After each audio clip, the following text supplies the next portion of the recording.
Welcome in, ladies and gentlemen, to Louis Gisto Field. Pleased to bring you some Crawdads baseball here on the Walnut Creek Crawdads streaming network. I can pitch to Pamelia. He takes this to the opposite field, and will it stay fair? It does. Curran will come around third to score. Back-to-back doubles for the Crawdads. First pitch to Hans is hit hard over to Werner. He's up with it, throws to first in time, and a great pick by Dabbs. 1-2 pitch, here it is. Fastball swung on and missed, and Brooks walks the tightrope, leaves two runners stranded, and it's still a 3-0 lead for the Crawdads. Pitch here is taken to left by Muniz, and that is gone. A 3-run homer for Diego Muniz, and was there any doubt about that ball? 0-2 pitch to Diego. Here it is, and Muniz hits this high into left field, and that is going to leave the park as well. The second home run for Diego Muniz. And a swing and a miss on a high fastball away. Montgomery goes down fishing, and that is strikeout number 8 for Garza. 1-2 pitch here from Garza. Swing and a miss. Garza has everything working this afternoon. Another strikeout. Hayden Schott is going to look to put the ball in play here. Payoff pitch is lined straight up the middle, and here comes Curran Ozawa Burns. He rounds third. Selno waves him home. Ozawa Burns crosses home plate. Wow. Well, pitch. Dardar hits this high and deep to center field. Going back on it is David, and that has left the park. Bye-bye baseball. Dardar has a one-out solo homer here in the top of the second. Iverson likes the sign he's getting now from battery mate Mark Gallard. Swing and a miss, and no wonder he liked it so much. He knew it was going to be a strikeout pitch. Fastball swung on and missed. The second strikeout of the night for Ulla Iverson. Werner cracks one deep to center, and that ball is gone. And Trevor Werner unloaded on the baseball. This is hit hard by Brandel into left field. Going back is Boast, and Boast watches it leave the park. Bye-bye baseball. The Crawdads are on the board. A 2-run homer by Jake Brandel.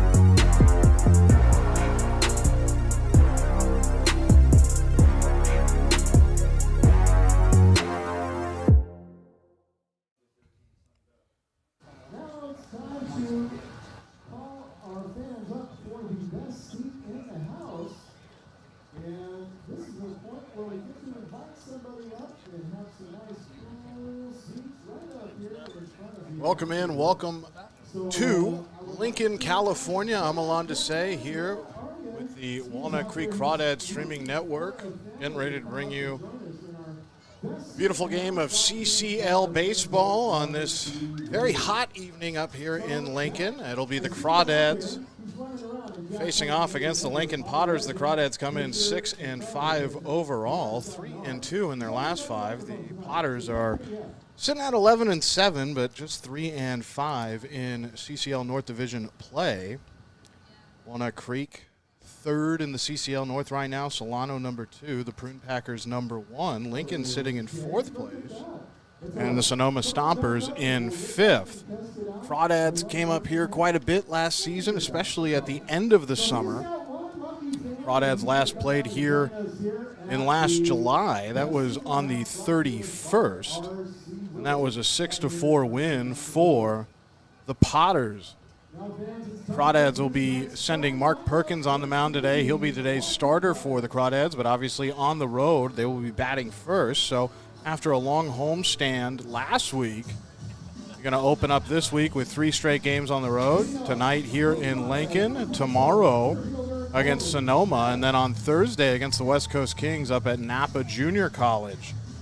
Lineup for the Crawdads, it's going to be Coleman Schmidt, who's in center field. He's leading off, and he's just been tearing the cover off of the baseball.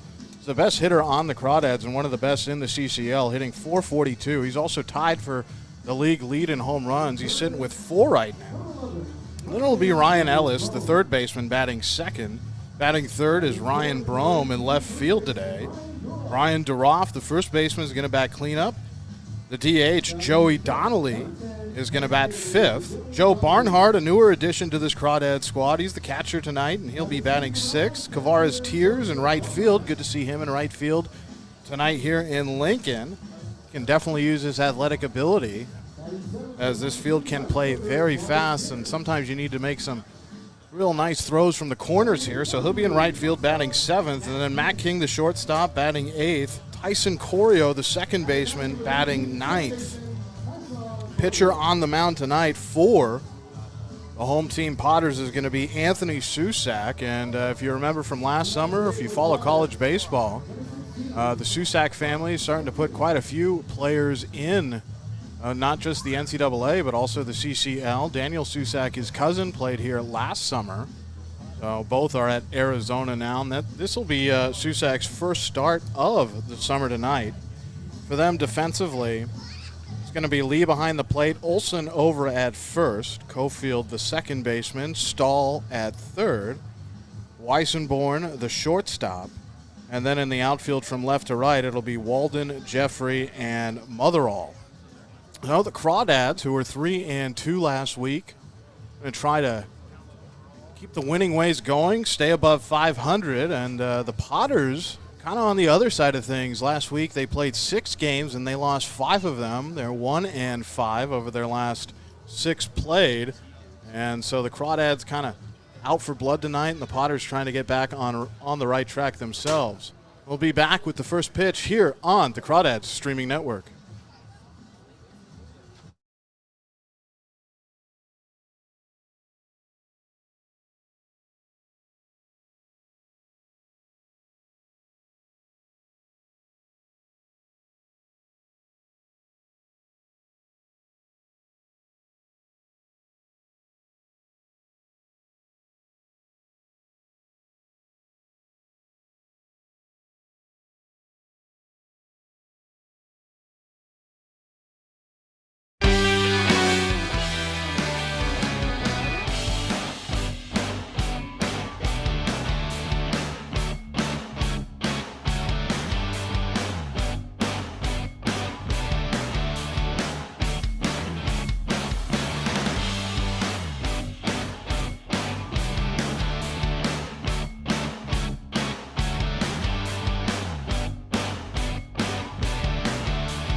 Hey there, Crawdads fans. On the road tonight, Walnut Creek in Lincoln. But if you want to come see the Crawdads down in Danville, California at home, you can catch them against the OC Riptide on Friday, June 24th at 4 p.m. Then again against the Arroyo Seco Saints on Saturday, June 25th. That's at 1 p.m. And then on Sunday, once again, against the visiting Riptide at 12 p.m. on Sunday, June 26th. That's all at Monte Vista. Hope to see you there. And remember, bring your own creek.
Welcome to Lincoln, California. I'm Alon Desai, going to be calling all the action for you this evening, along with Austin Oda here for the Crawdads on the Crawdads streaming network. It's the Crawdads against the Lincoln Potters. Things just about to get started here. Game was scheduled to start at 6:35, so we're a little bit behind schedule.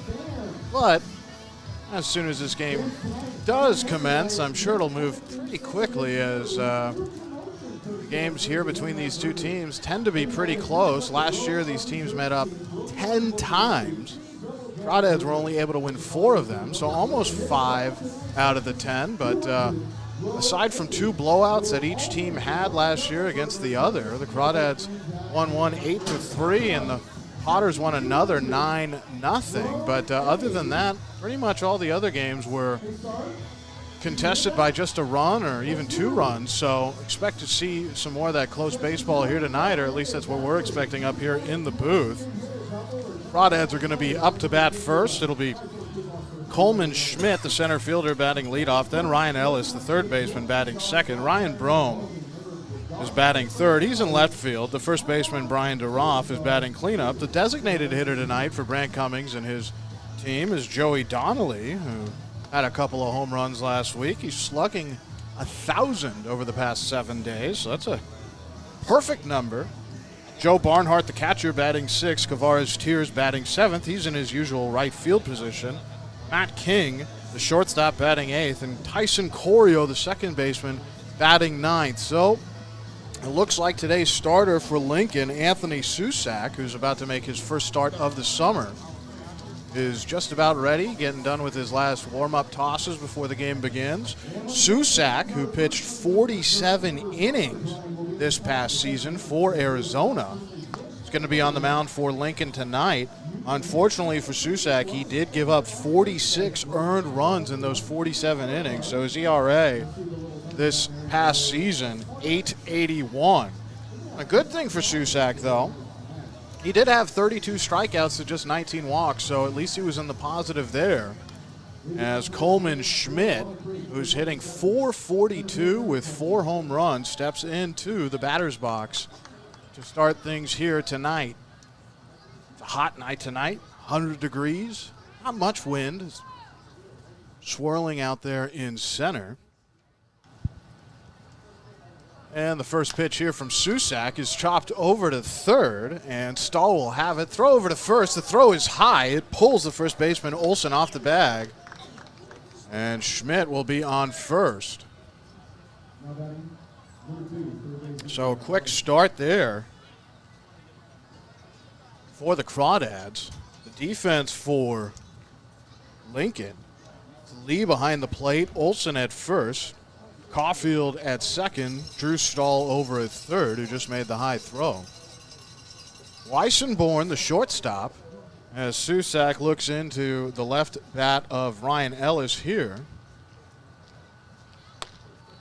And the first pitch to Ellis misses in the count 1-0. Schmidt over on first. 1 pitch and a base runner already for the Crawdads.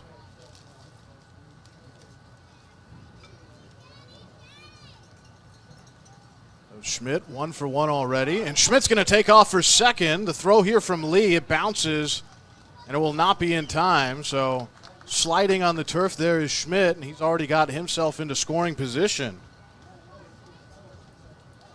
Ellis ahead in the count, 2 balls and no strikes here in the top of the first. Game started at 6:43 p.m. So a bit of a late start tonight in Lincoln. Schmidt dancing off of second as this pitch is popped up high into center field. Moving back on it is the center fielder Jeffrey, who has it at the warning track. He's going to throw to his cutoff man Weissenborn, but Schmidt will tag up and advance to third. In the outfield for Lincoln, it's Walden, then David Jeffrey in center, and Motherall in right.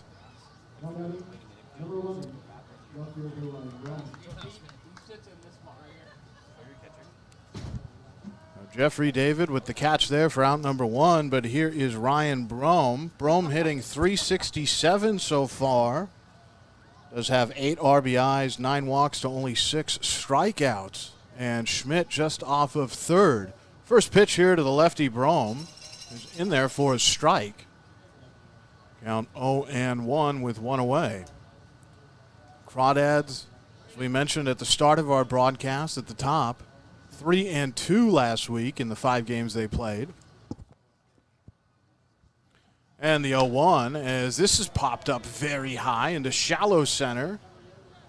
Jeffrey coming in to make the catch. Schmidt will tag. Is he going to make it home? The relay home, it is not in time, and the Crawdads have an early 1-0 lead here on the road in Lincoln, California. So an RBI there for Ellis, able to get it deep enough into center, and Schmidt comes around to score, but you got to give a lot of credit there to Schmidt for stealing second.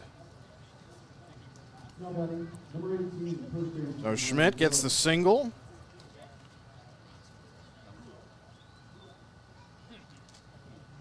Able to steal second and then come around to score, and here's Brian Duroff.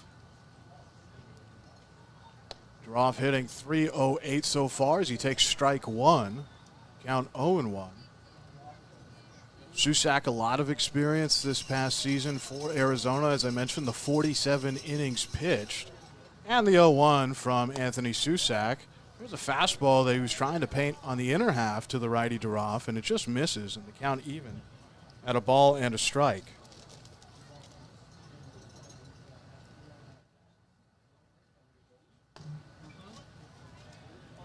Pitch misses, and the count 2-1. Duroff does have the ability to get the ball out of the ballpark. This park plays very shallow. As the 2-1 comes to Duroff, and he swings, he connects, hits this into left. Moving on it is the left fielder Walden, who has it for out number 3. But the Crawdads are able to score Schmidt over from third base on a sacrifice fly for an RBI. And that was because of Ryan Brome being able to get the ball deep enough into center. And because of that, the Crawdads have a 1-0 lead heading into the bottom of the first. So just the one hit for the Dads, but they turn it into a run. And a good job by Schmidt. Not only tearing the cover off the baseball, hitting the ball, but able to steal a bag as well. So we'll be right back with the bottom of the first. It's 1-0 Crawdads here in Lincoln, California.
Welcome back to Lincoln, California, bottom of the first.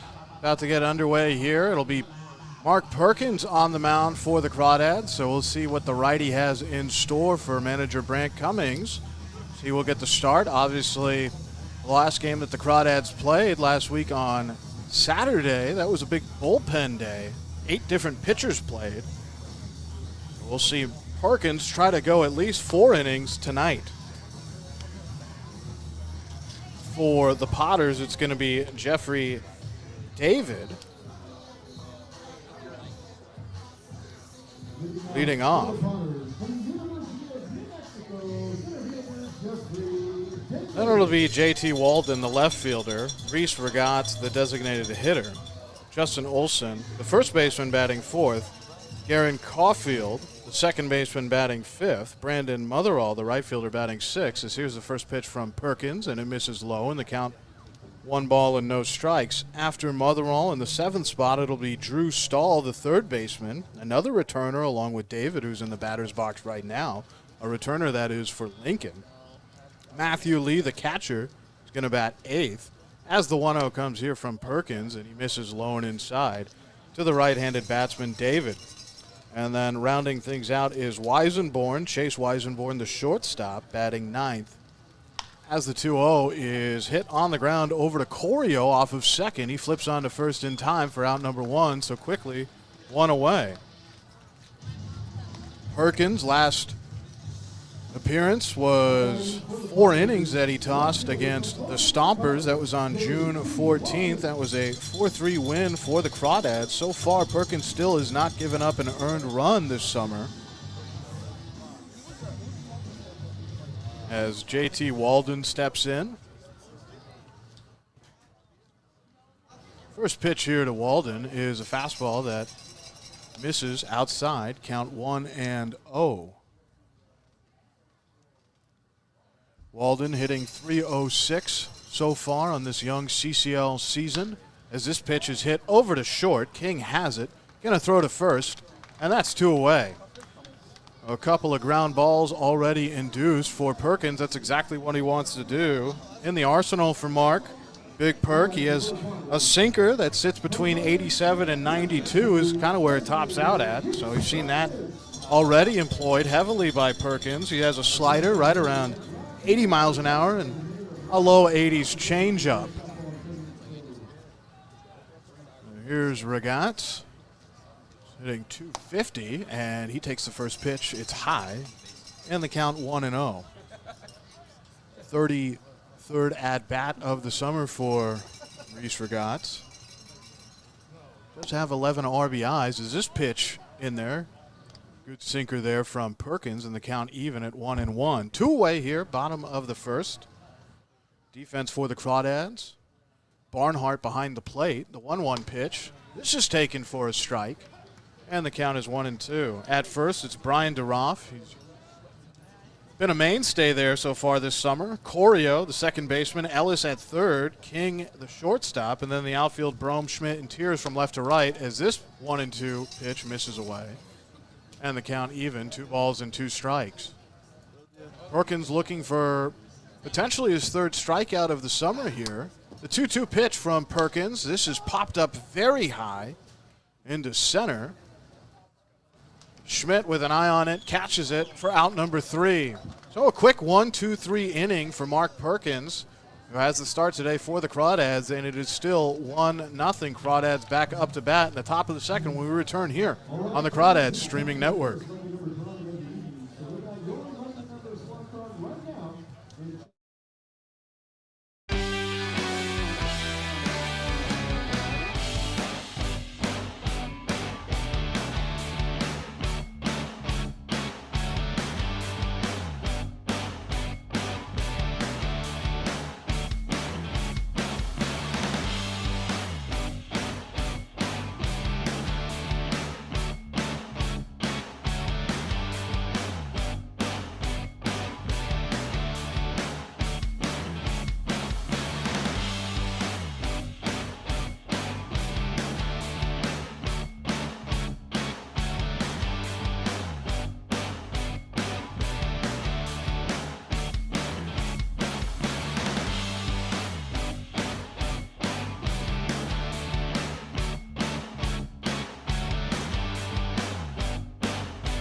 Top of the second, a lot to say here. Crawdads leading 1-0, visiting Lincoln tonight. Again on the road tomorrow, and then Thursday as well, Sonoma tomorrow evening, and then in Napa against the West Coast Kings to end the 3-game road trip. Then it'll be back at home on Friday. It'll be 5, 6, and 7 for the Dads here up to bat. The very hot bat of the designated hitter, Joey Donnelly. Then it'll be Joe Barnhart and Kavares Tiers once again, 5, 6, and 7. Middle of the order for the Crawdads, Joey Donnelly. He's hitting .320 with a couple of home runs and 10 driven in. 2 home runs were hit last week. He has been the Crawdads' best hitter over the past 7 days. And the first pitch to the lefty Donnelly swings through an off-speed pitch from Susac, and the count 0-1. Good job of pulling the string on them there by Anthony Susac on the mound. Susac the righty, Donnelly the lefty. And the 0-1 to Donnelly as he takes a big, healthy cut here. This is going to end up over the right field wall, and you can kiss that baby goodbye. Donnelly stays hot, his 3rd home run of the summer, and those extra off days did not hurt him at all. He's slugging a perfect 1,000 in the last 7 days, and if you want to start tracking from now, he's still up at 1,000. That's 3 home runs in the past 7 days now for Joey Donnelly. The Crawdads lead 2-0.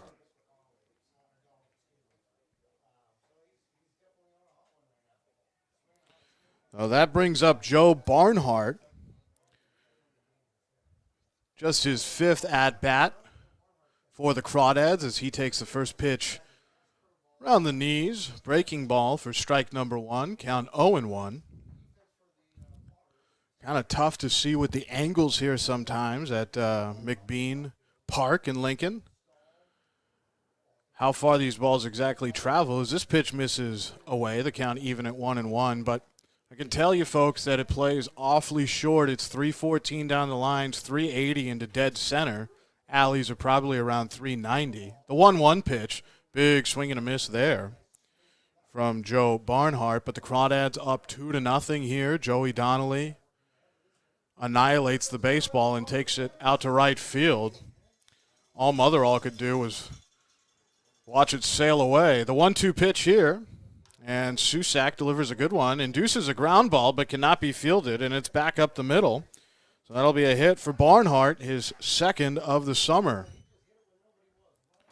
Now Barnhart now 2 for 5 since joining the Crawdads. And here's Kavares Tears, who has a lot of pop in his bat as well. And it doesn't seem to matter whether you're a pole hitter to the right side as a lefty batter, or if you're a right-handed batter and you pull to left field. The ball just flies here, especially on a hot day like today. It's 100 degrees, or it was at first pitch. So here's Kavares, who's hitting .250. Does have a home run and 2 RBIs as well, with a man on first. First pitch to Tears misses low, and the count 1-0. Barnhart off of first. Tears in right field today for the Crawdads. A lot of action today around the CCL. Keep you updated on those scores as this pitch is skied into left, and is there enough room to make the catch for the left fielder Walden? There is, right on the warning track, and there's one away. So even that ball, which wasn't struck that well by Kavares because of how short this ballpark is, how close the fences are, that has a chance to get out. But there's one out now. Kavares 0 for 1 this evening, and here comes Matt King. So even a shot off the end of the bat has a chance to leave McBean. And the first pitch to Matt King. This misses low and away. And the count 1-0. King hitting .143. Has walked twice, but definitely looking to put the ball in play here with a runner on and one away. 1-0 pitch. King swings a little bit late on a fastball there. Just able to fight it off. And the count even at 1-1. So far, the Crawdads hold a 2-0 lead here in Lincoln as King waves the bat around. And the pitch to the righty King, who swings and fouls this back into the screen. And the count 1-2. King at short today for the Dads. Seen a few different players over there. King, Putz, Ellis But I think King's got a pretty good hold on that spot for the most part. Pickoff move here from Susak. Back in time is Barnhart. Don't think Barnhart's going to steal. So he is the catcher tonight. Kind of tough to stretch those legs out and get into a full gallop. The 1-2 to King. This misses low. Smothered there by Lee. Good job by Matthew Lee behind the plate. And the count 2-2. One of the things about this field, so on the infield here at McBean Park, it's all turf. Where the dirt would normally be, that's turf. The grass, that's turf.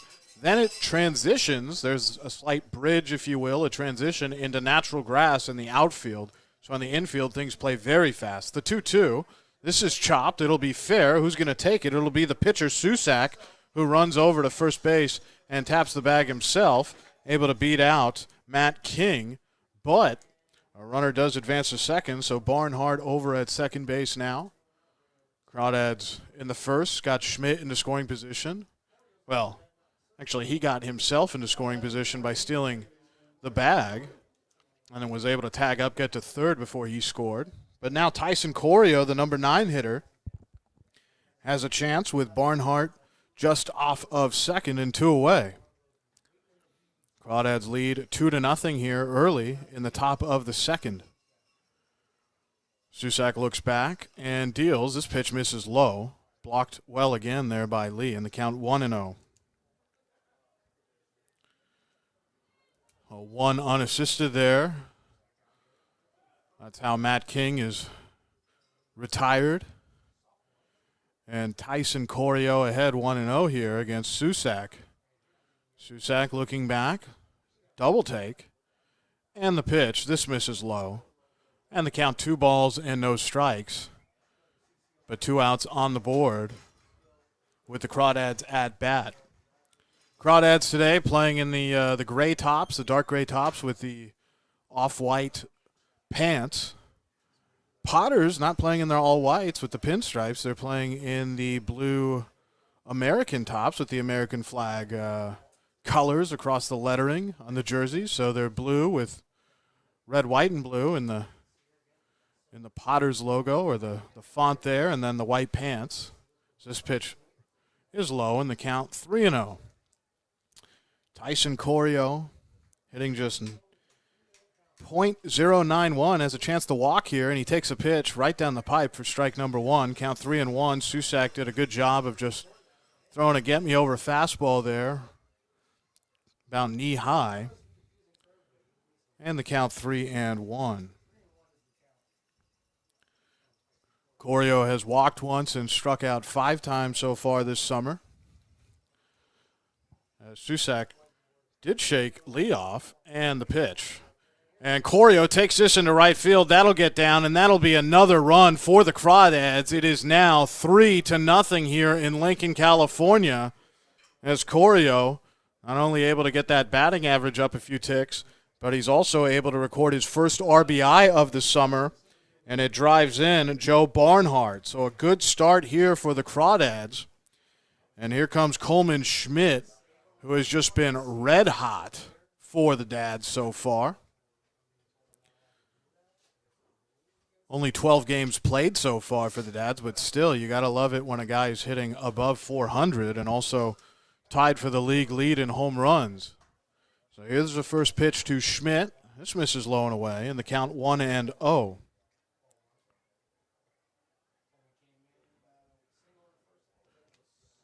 McBean Park has I don't know if it's official or an unofficial capacity of about 2,000. Good amount of folks here tonight. $2 Tuesday. 1-0, the runner goes, and the throw from Lee. This is going to be high and late. That's the second stolen base for the Crawdads this evening, as Corio able to swipe second. So testing the arm early here of Lee. And the count 2-0. Schmidt has a chance to drive in the Crawdads' 4th run here with 2 away. Corio just off of second. And the pitch from Susak. Susak able to paint the outside corner there with a good fastball. And the count 2-1.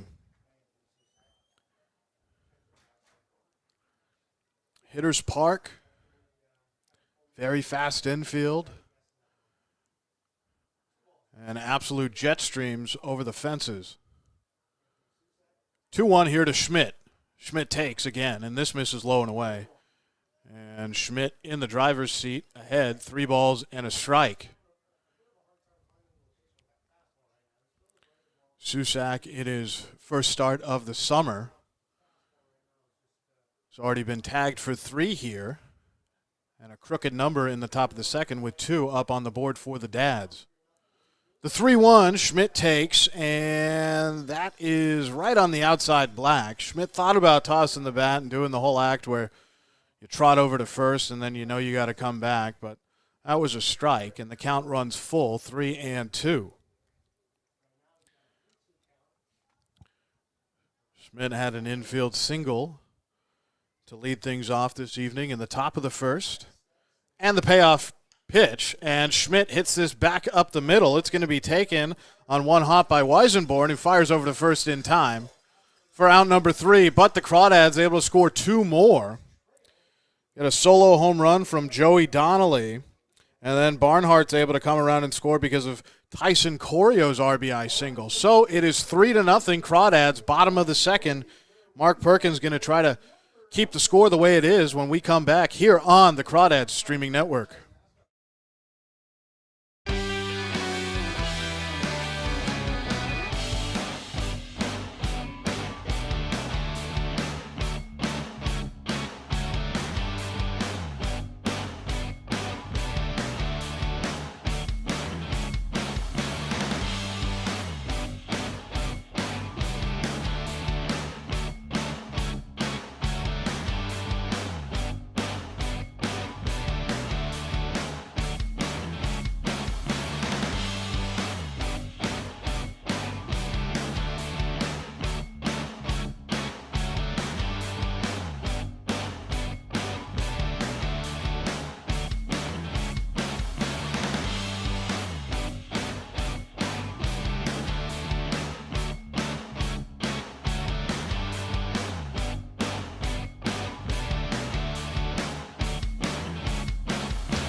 Bottom of the second here in Lincoln, California. Crawdads lead 3-0. Quick start for the Dads offensively. Already able to put 3 runs up. One by way of a huge solo shot to right field by Joey Donnelly, who keeps his bat hot. And some good aggressive base running as well from the Dads. We've seen Schmidt steal a bag. He came around and scored. Barnhart was able to score. And we saw Tyson Corio steal second as well. So a couple steals already for the Crawdads here tonight. Mark Perkins back on the mound. And he'll have to face 4, 5, and 6 for the Potters. It'll be Justin Olsen, the first baseman, then Garen Caulfield, the second baseman, batting 5th, and then it'll be Brandon Motherall, the number 6 man. Perkins was able to retire the first 3 men he faced this evening. Induced a couple of ground balls, and then big fly out to center. So we'll see if Perkins can do the same here in the bottom of the second. Great to see the Crawdads score early, as in their last contest against the West Coast Kings, I mean, they ran away with it. It was 8-2, but 5 of those runs came in the bottom of the 8th. So good to see the Crawdads get some runs in the first couple of frames as opposed to waiting till later in the afternoon, or in this case the evening, to get things started offensively. Lincoln, as we mentioned, struggling as of late, just 1-5 over their last 6. And some of the numbers a bit mind-boggling, but also indicative of why they've been struggling. Over the past 6 games, they've struck out 77 times, and that's nearly 13 times a game over that stretch. Oh, here is Justin Olsen. And the first pitch to Olsen, good for a strike. Perkins right on target with that big sinker. Olsen hitting 200. Does have 3 home runs, however, and 10 RBI, so the power numbers are good, as this possible second strike was dropped behind the plate by Barnhart, and the count even at 1-1. Sometimes the home plate umpire will not give you that call if you do not catch it. And the 1-1 from Perkins, looking for that same spot. This, though, misses low and away, and the count 2-1 to the lefty Olsen.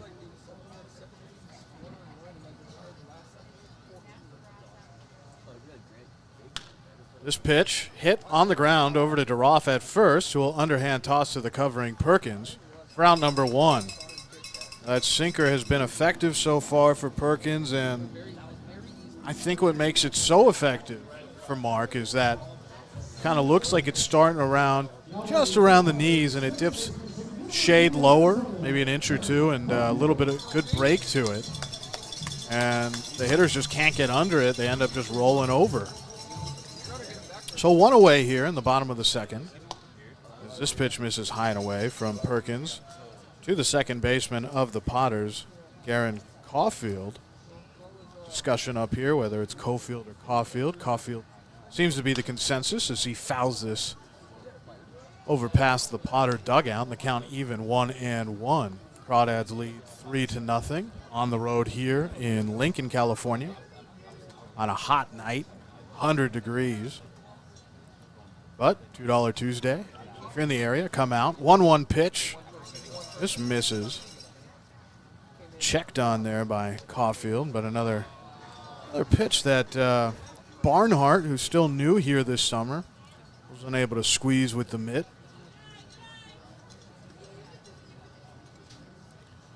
And this pitch misses high. Oh, the count 3-1. And through these first 5 batters, really the only time Perkins has been behind as this pitch is fouled away. And the count even now at 3-2 strikes. So we'll see what Perkins brings out here with the payoff pitch to Caulfield. And here it is. It's fought off at the plate. And the count stays 3-2. No Trey Furry tonight for Lincoln. It's a pinched nerve in his back. Don't know if he'll be back this summer. The 3-2 to Caulfield as he hits this on the ground, takes a couple of hops, and that'll end up in center field. Right up the middle, and as I mentioned earlier, as Caulfield now takes second on a little bit of a fielding error out there in center. Kind of a lackadaisical play by Schmidt, pretty uncharacteristic. Not able to field it the way he usually does and get it back in.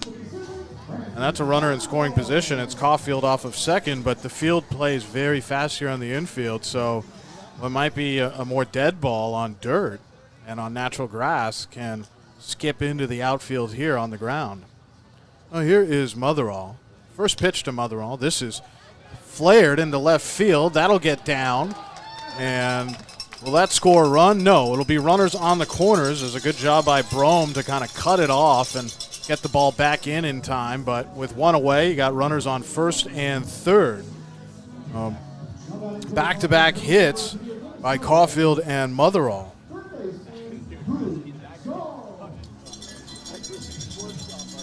And here's Drew Stahl, who was a member of the Potters last summer, as he steps in very experienced player. First pitch to Stahl. He takes this for a strike. Off speed there from Perkins.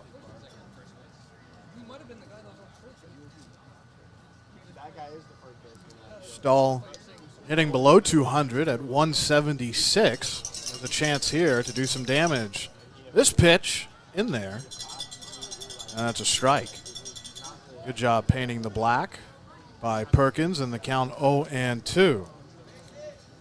Now the ground out of Olsen, and a couple of straight hits, and the 0-2 pitch to Stahl, and this kind of jams him a bit, and it'll pop up into the crowd and actually land on one of the awnings here that gives the crowd in Lincoln some much needed shade, as it can get very, very hot here.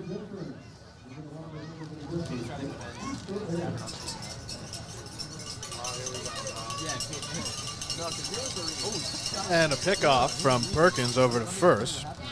Just keeping tabs on Motherall. The count stays 0-2.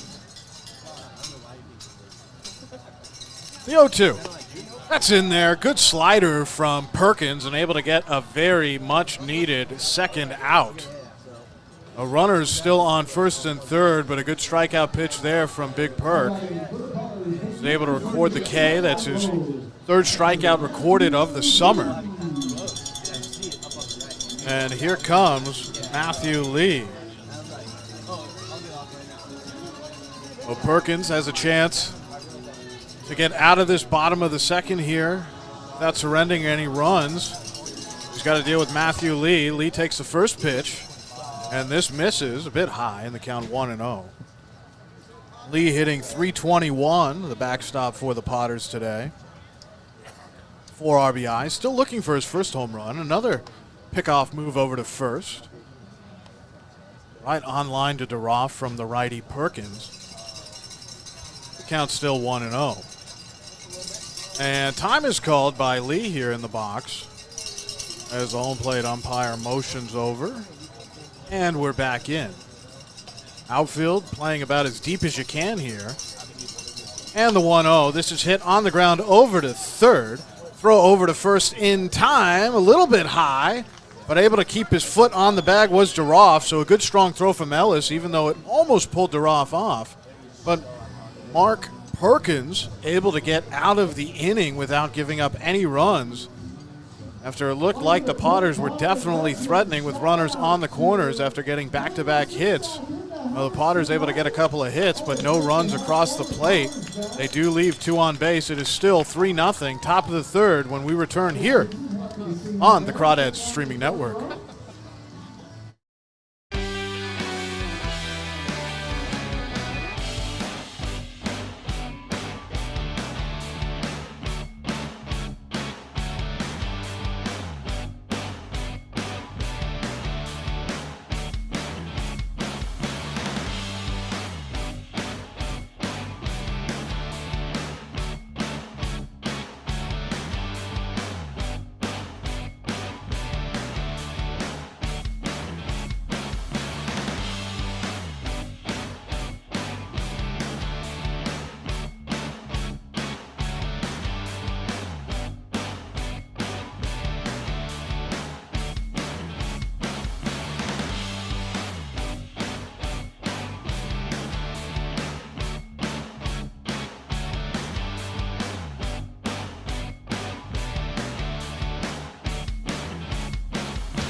Top of the third, Lincoln, California, the Crawdads leading 3-0. Susak still on the mound for the Potters. We've mentioned the Potters have been struggling coming into tonight's contest. Their last game on Sunday, they lost 8-3. They struck out 15 times. And as we mentioned, the strikeouts have been an issue for the Potters offensively past 6 games. And this pitch misses away. The count 1-0. It's Ellis, Brome, and Duroff. Ellis 0 for 1 so far. The 1-0 pitch, this misses away as well. And the count 2-0. A nice job there by Matthew Lee, the catcher, to kind of scoop it with the glove and then toss it to himself like a goalie, a hockey goalie. The 2-0 pitch, as Ellis does make contact, but it's weak contact, and it'll be fielded by Caulfield. He throws on to first in time, plenty of time, and there's one away.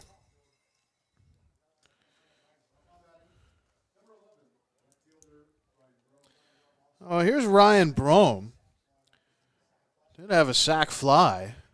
That was deep enough to score Schmidt from third, who had got to second because of a stolen base and then tagged up to third.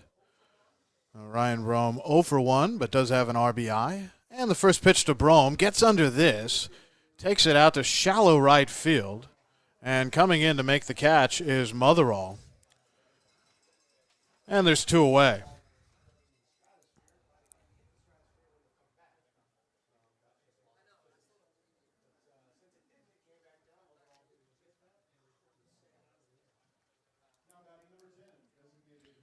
Do apologize, as our camera's in a spot where some of the kind of fans here can sometimes get in the way. Try to keep that as clear as possible for everybody watching at home. And the pitch to Duroff as he takes inside in the count 1-0. Curveball there that Susak missed the location on.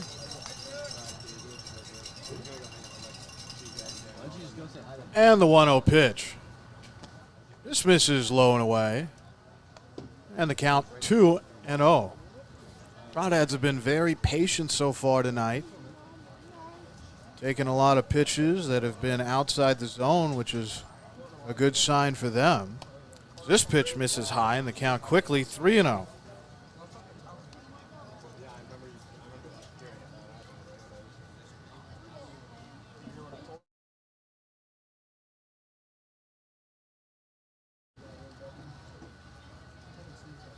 On the way. Here it is. He's taking a pitch all the way there, and it's a strike. Ryan Duroff still ahead, 3-1. 2 outs here. Top of the third. As this pitch is skied high on the infield, who's going to take it? And it looks like it'll be the first baseman, Olsen, who has it for out number 3.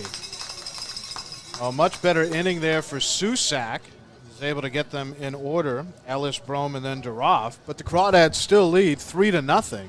Bottom of the third when we return here on the Crawdads streaming network.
Bottom of the third inning in Lincoln, California. Crawdads up north tonight. They lead 3-0. Got a run in the first and then a couple in the second. One of them a solo home run to right field. Perkins still on the mound. The number 9 hitter, Weisenborn, in the box. Takes the first pitch for a ball. It's 9-1-2 for the Potters. Weisenborn, then David and Walden. This pitch misses low and away. And the count, 2 balls and no strikes. 2-out count here. Perkins has given up a couple of hits so far. Just 2. 2-0 pitch. This misses high and in. And the count runs 3-0. Saw Perkins fall behind to, I believe it was Motherall last inning. 3-0 pitch. That's in there. And the count 3-1. But other than that, I mean, it's been pretty authoritative and effective throwing first pitch strikes. 3-1 pitch from Perkins. And that's on the outside black. Boy, a late call there by the home umpire. As Weisenborn, you can hear the boo birds coming out now. Weisenborn was ready to toss the bat and take that run over to first. The 3-2. Swung on and missed. Perkins with a huge strikeout, his second of the night, 4th of the summer. Perkins battles back from 3-0 to even and gets a punch out there. Oh, here's Jeffrey David, who's 0 for 1. Able to deal with the number 9 hitter was Perkins, hoping to get ahead of David here. Perkins working very quickly. First pitch to from Perkins to David, misses in. Tried using the slider there, front door, and it just did not come back over the plate. Count 1-0. The 1-0 pitch, and David takes here. And this misses low, below the knees. David, just as any of the others. In fact, I think all of the Potters wearing the high socks tonight. As Perkins steps off, steps back up to the rubber, and delivers. 2-0 pitch. This is low inside. And for the second straight at bat, Perkins has fallen behind. 3 balls to no strikes. Well, he was able to register a strikeout of Weisenborn, but this is the leadoff hitter for the Potters. 3-0 to David. He checks on it and it's called for ball 4. An appeal down to first, and actually, I'm going to say it's a swing. So the first base umpire puts a fist out there, and David's going to have to come back to the batter's box. It'll be 3-1. So interesting thing about that is it was dropped behind the plate by Barnhart. And earlier there was a sequence where Barnhart dropped a possible strike, and it was called a ball. This time, called a strike all the way. The 3-1 pitch, that's in there for a strike, and the count 3-2. David really wants to get out of that batter's box and go over to first and draw a walk. But it's not happening. David with 3 walks already this summer, and now he has his 4th as this pitch indeed does miss high and away. Takes kind of an extra glance back there at the home plate umpire. Want to be a little careful, especially after getting walked. But David on first now with 1 out. That's the first walk surrendered by Perkins. And here's JT Walden. Walden 0 for 1. Rounded out 6-3. 1 away here in the bottom of the 3rd. First pitch to Walden. And the lefty takes, low and outside, in the count 1-0. It seems to be that Perkins not in command as he was in the first. Pickoff move over here to first. Nothing going on. Count 1-0. It's not that he's not getting outs. It's just he's getting ahead of a lot of guys with first pitch strikes, and he's fallen behind the first 3 batters here. The 1-0 pitch. This is taken to the opposite field. Will that get down? It will. It's fair. And will this get in a run? No. But it will be a double for JT Walden. No runners on second and third. David able to advance to third base. Walden slides in safely to second. Good job there by Brome to get the ball in. The Crawdads with just the 3-0 lead here, and 3-0 in Monte Vista might be a little easier to hold on to, but at McBean Memorial, the way the ball can fly here, one swing of the bat can change everything, especially when the tying run is at the plate. So a double for Walden. Here's Reese Regatz, the designated hitter, flew out to center in the first. And the first pitch to Reese misses away. And Barnhart having some trouble holding on to that ball. I wonder if it's the way it spins in. Maybe he needs to rub the glove up a little bit, the mitt. With the count 1-0, so 4 straight batsmen now have gotten ahead in the count against Mark Perkins, and there's a strike, a good sinker there, good heavy sinker, about knee-high on the outer half.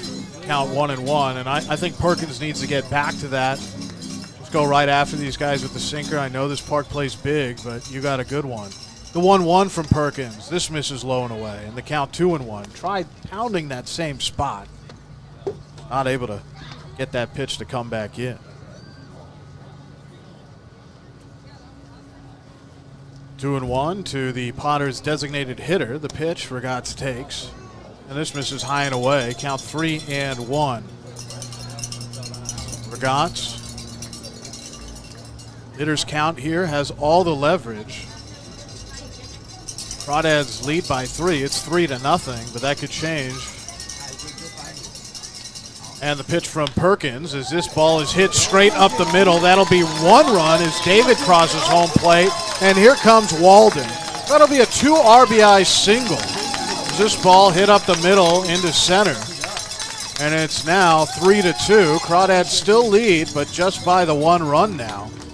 There's 2 runs driven in by the designated hitter, Reese Regatz. A good piece of hitting by Reese. It was a 3-1 count. He got a ball down the middle. It was a sinker, and he wasn't worried about hitting it on the infield, hitting it on the ground as both runners were in scoring position, just 1 out on the board. He's just trying to get a run back for his team, and instead able to find a gap there between second baseman Corio and the shortstop King, and 2 runs come in. Good things happen when you put the bat to the baseball, and it's 3-2. Here is Justin Olsen after the 2 RBI single from Regatz. Olsen was put out 3-1 back in the second. First pitch to Olsen, and Perkins misses low with the sinker.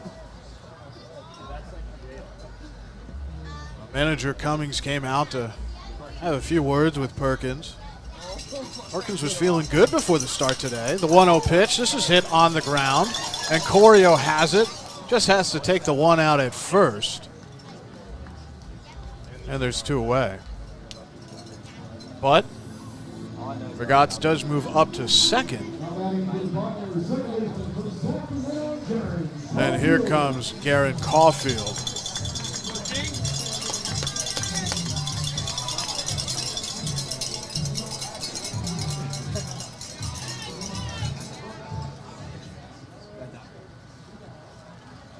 Two-way here in Lincoln. Crawdads lead 3-2. Perkins trying to get out with the lead here from this bottom of the third as this pitch misses in. And the count 1-0. Caulfield had a hit to center his first at bat, so he's 1 for 1.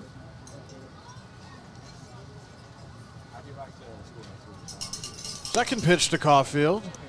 This is right over the heart of the plate. The count even at 1-1.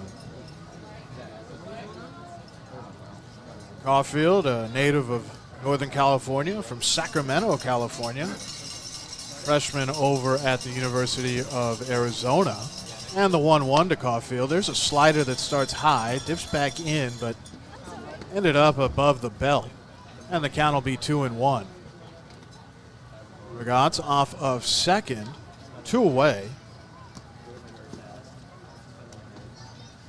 Perkins trying to get back even here with the 2-1 pitch. This misses low, and it's blocked effectively there behind the dish by Barnhart. But Perkins falls behind once again, 3-1 to another Potters batter. And Brandon Motherall, who's 1 for 1, is on deck.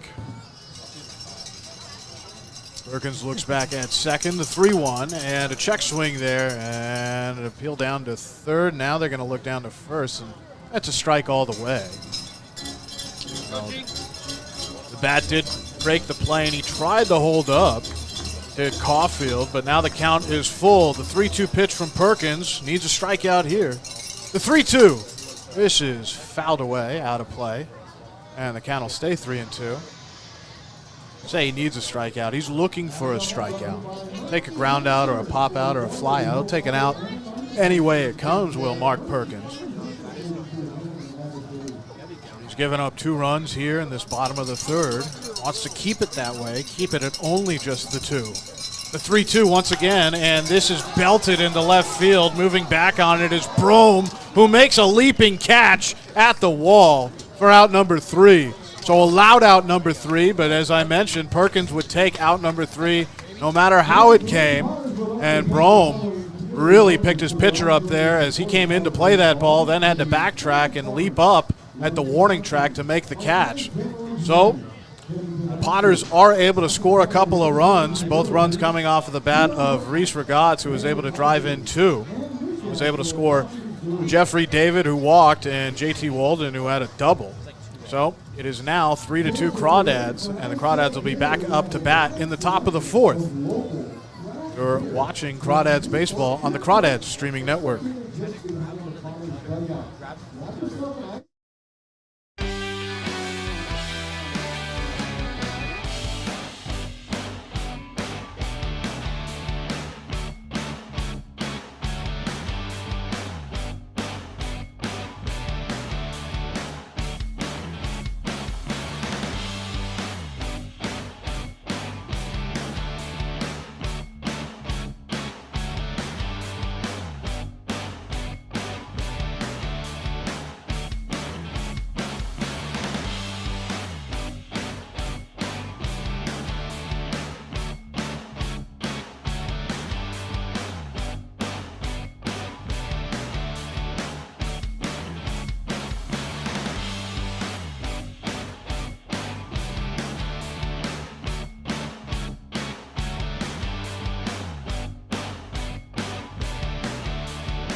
Welcome back here to Lincoln, California. The Potters against the Crawdads. Alon Desai was on for the first 3 innings. I'm Austin Oda. Glad you're joining us here. The top of the 4th inning, the Crawdads leading 3-2. Joey Donnelly up at the plate. He mashed a homer to right in his first at bat. The first pitch he sees here misses outside. 1-0. Crawdads have seen a lot of runners on base, and really, they've done a good job knocking them in. 3 runs through 3 frames. Susak's 1-0 is an off-speed pitch that hits the outside corner, and the count is even at 1. Joey Donnelly, the catcher, well, really the utility man. He's played all around this summer so far for the Dads. He's caught, he's played first, he's played left, he's played right. He's DHing today, the 1-1. He takes outside with a fastball, 2-1. And really, Donnelly, well, he's had a little bit of trouble with the glove. He's really turned it on with the bat of late. 3 home runs in the last week. The 2-1, he takes up high. Susak trying to nibble and not getting anything to go his way. And if this were me, I would be nibbling. Joey Donnelly's got a lot of power, and he's swinging a really good bat right now. Ahead in a hitter's count, the 3-1. Donnelly way out in front of a changeup. A nice attack pitch from Susak there, and the count is full at 3-2. Joey Donnelly, Joe Barnhart, and Kavaris Tears here to lead off the 4th inning for the Dads. The 3-2. Donnelly taps this one foul over the screen behind the plate, and the count will stay at 3-2. Yeah, I see him standing in line.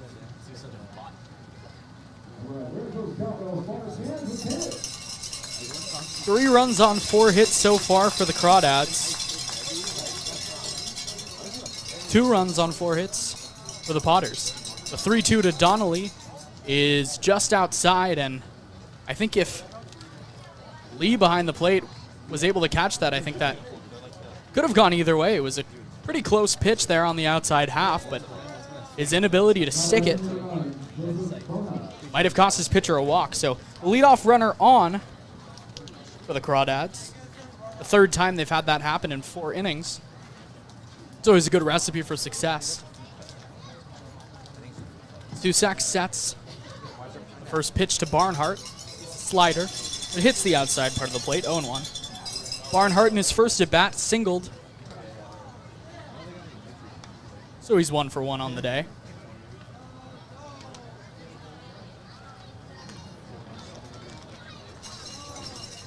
Susak sets at the belt. His 0-1. Slider misses outside. 1-1. Anthony Susak, of course, cousin of potential future first-round pick Daniel Susak, who's in attendance tonight. Former Lincoln Potter himself. He's ready. The 1-1.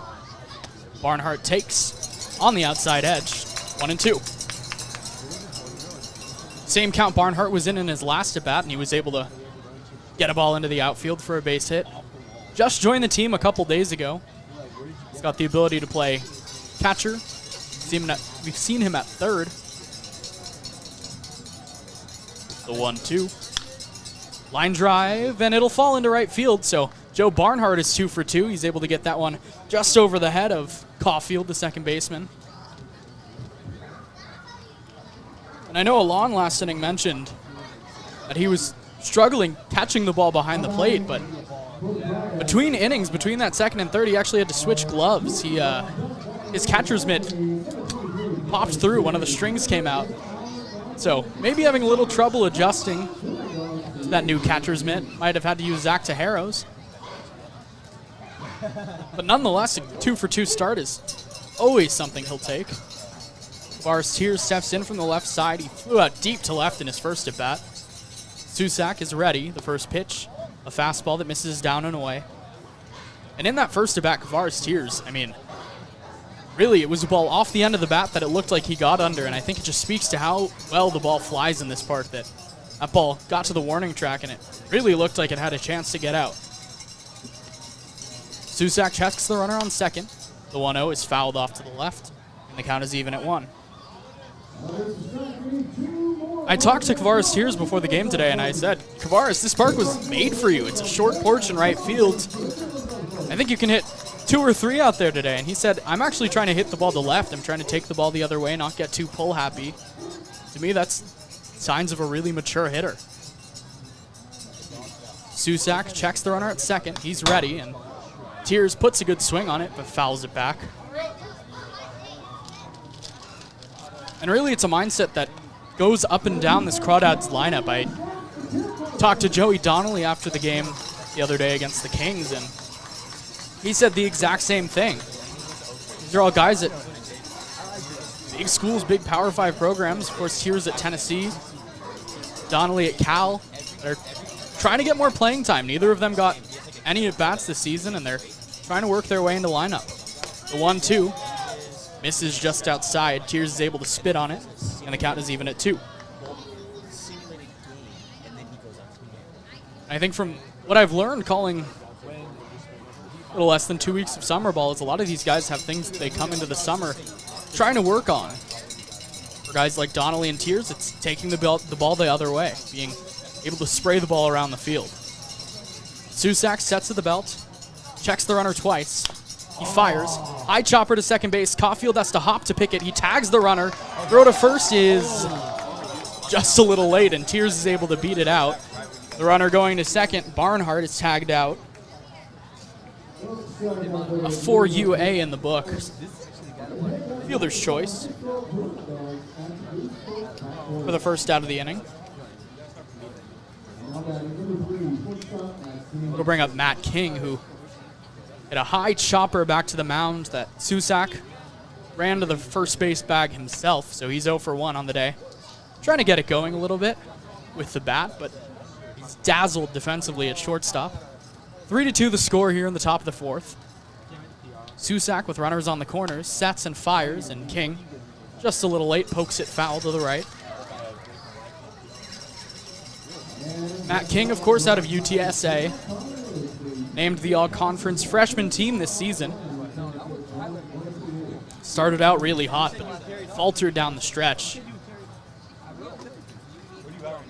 In an 0-1 hole here. Donnelly on third, Tears on first. Slider misses outside, well blocked there by Lee. The count is even at 1.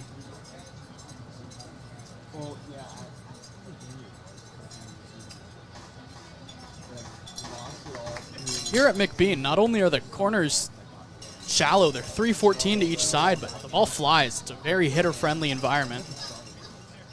We'll see if King looks to take advantage. The 1-1, Tears is running, but King lashes it foul off to the left. 1-2. Looked like maybe a hit and run was in effect there. It didn't look like Tears was going at his full speed. One thing we've seen with Kavaris Tears this season is once he starts, he gets going. I mean, he can get down the line quick. 1-2 to King. Susak sets. Fires. King off his fist, first base side. This will do the job. Olsen takes it to the bag, but Tears moves up to second, and more importantly, Joey Donnelly comes in to score. So the 3 UA brings in an RBI for Matt King, and it's 4-2.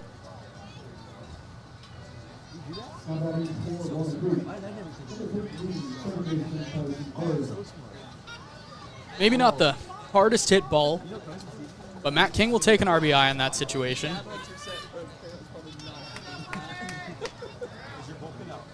That'll bring up Tyson Corio, who's 1 for 1. Had a really nice at-bat where he got ahead 3-1 and poked a ball into right field. Trying to do the same thing here with Tears on second. He fouls this one off back behind the plate. 0-1. Tyson Corio. He's a veteran. He's played 3 seasons over at Cal Poly San Luis Obispo. Turned double plays last season with Brooks Lee, who's potentially a top 3 pick, potentially go even number 1 overall.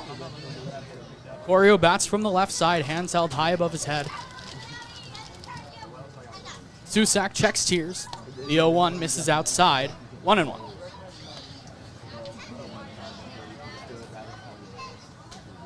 Tyson Corio at the start of the season, or at the start of the summer, really wasn't getting a lot of playing time, but his bat's starting to come along. He's got really good athleticism.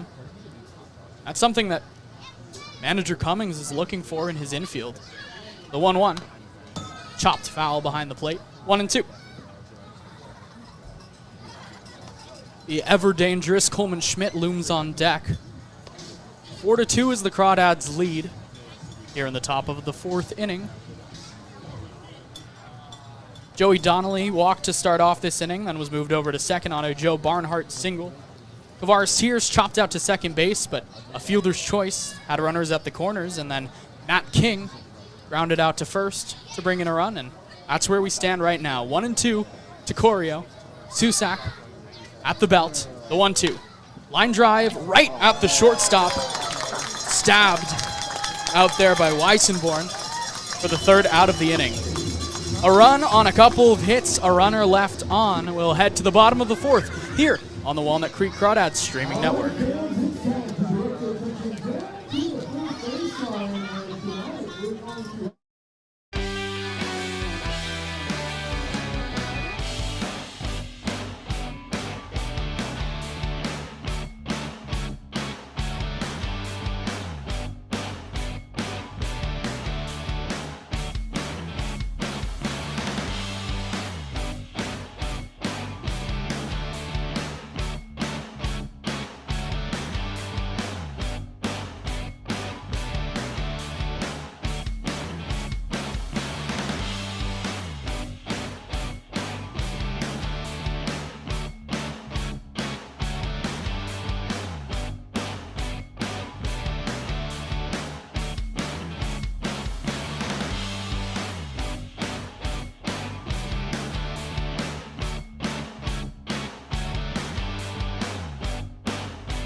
Back here for the bottom of the fourth inning. The Crawdads are leading 4-2. Austin Oda here on the call from McBean Stadium in Lincoln, California. Perkins has been solid so far. He cruised through 2 innings, worked some good defense behind him, was able to spot a multitude of pitches. He throws a really nice sinker that he's able to locate for a strike, a really nice off-speed pitch, slider that he's able to locate, and then a changeup that he doesn't rely on as much. He was able to locate the fastball-slider combination really well for the first couple innings. Here in the fourth, he'll be facing Brandon Motherell, Drew Stahl, and Matt Lee. The 6, 7, 8 spot in this Potters lineup. Motherell 1 for 1 today. Lined a single in his first at bat. Perkins working quick as always, as his first pitch is a sinker that misses outside.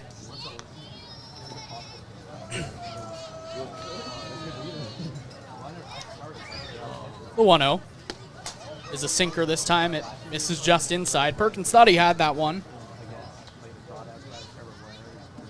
Really, I think one of the things I love the most about this Crawdads pitching staff is they work quick. The 2-0, fly ball, left field, it'll drift foul.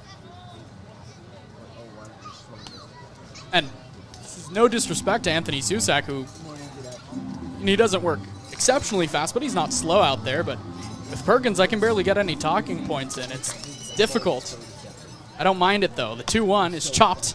First base side. Duroff is over, and it's going to get out of his reach, but Corio backing up will flip to Perkins in time. That's why defenses are always moving.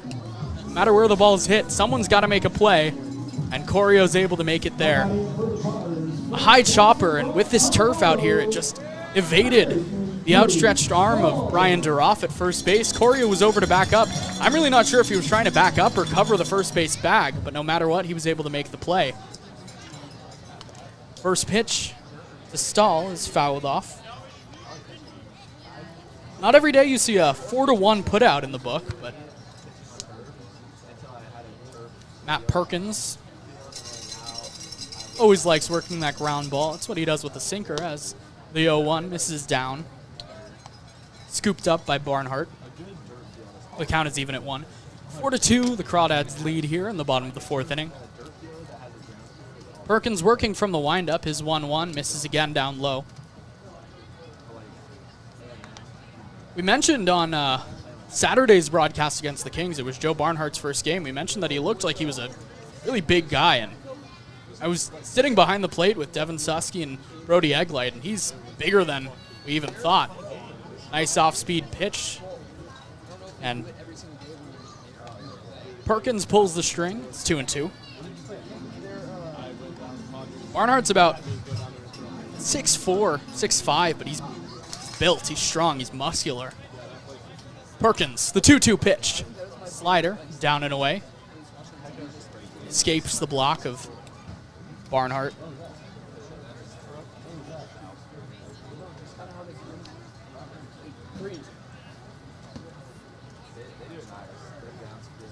The payoff pitch, Perkins delivers. Fastball chopped foul.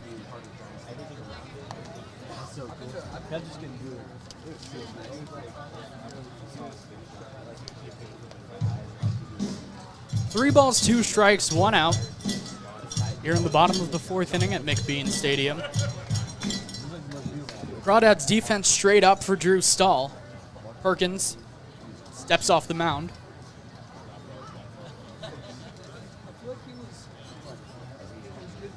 Three balls, 2 strikes. Perkins is ready. He fires. Fastball down and away. Ball 4. For Matt Perkins, the second walk he's allowed today. Both of them came on 3 ball, 2 strike counts. So every at bat's been pretty competitive so far. There hasn't been a lot of freebies given up by Matt Perkins, the freshman out of Rice.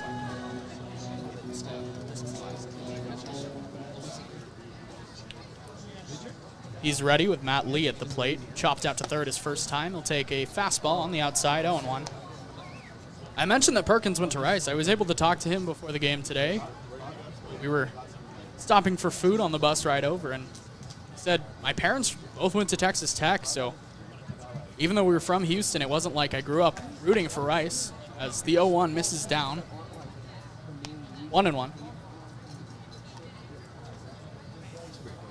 But Matt Perkins didn't have to travel far. Grew up in Houston, ended up going to Rice for college. It was a down year for Rice this year. A historically very good program. Pickoff move, nothing doing. But Jack Ben Shoshin, who's not playing today for the Crawdads, and Matt Perkins, who's starting on the bump, both big parts of that Rice future. The 1-1, chopped foul, 1-2.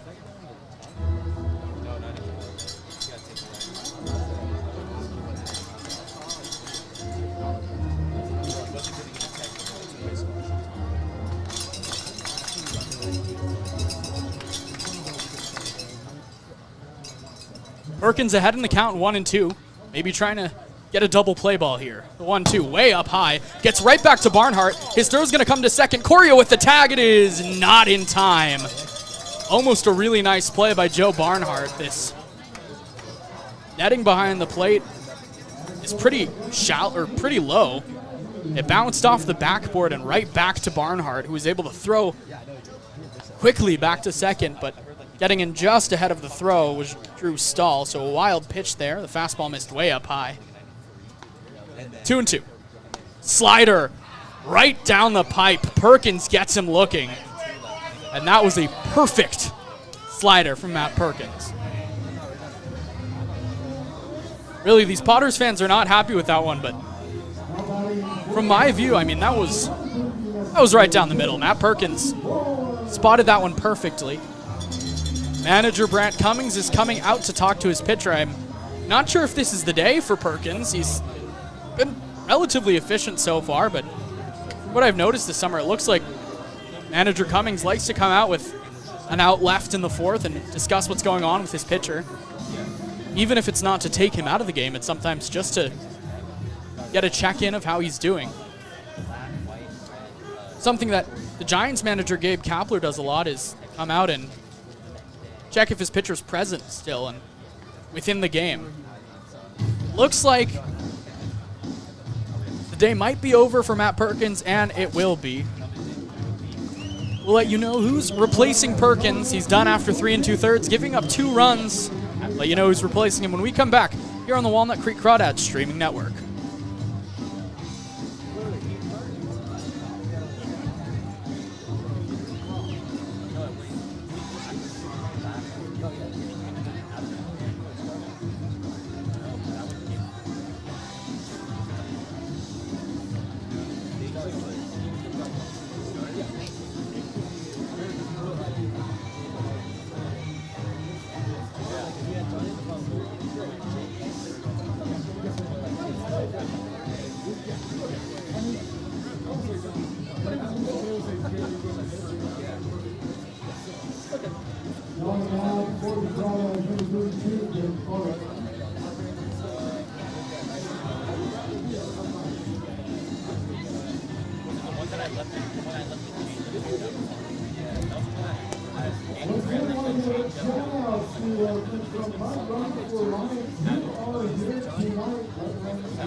Welcome back here to Lincoln, California. Austin Oda on the call. The Crawdads leading 4-2. The day is over for Matt Perkins, who was pretty solid over his 3 2/3 innings of work, but he'll be replaced by Ben Clark. Clark, right-handed pitcher, has pitched in 4 1/3 innings this year to a 6.23 ERA. Struck out a couple batters, also given up a couple of walks. Clark out of the college formerly known as Dixie State. He pumps a fastball in here. Swung on and missed by Weisenburn. Dixie State, now Utah Tech, perhaps.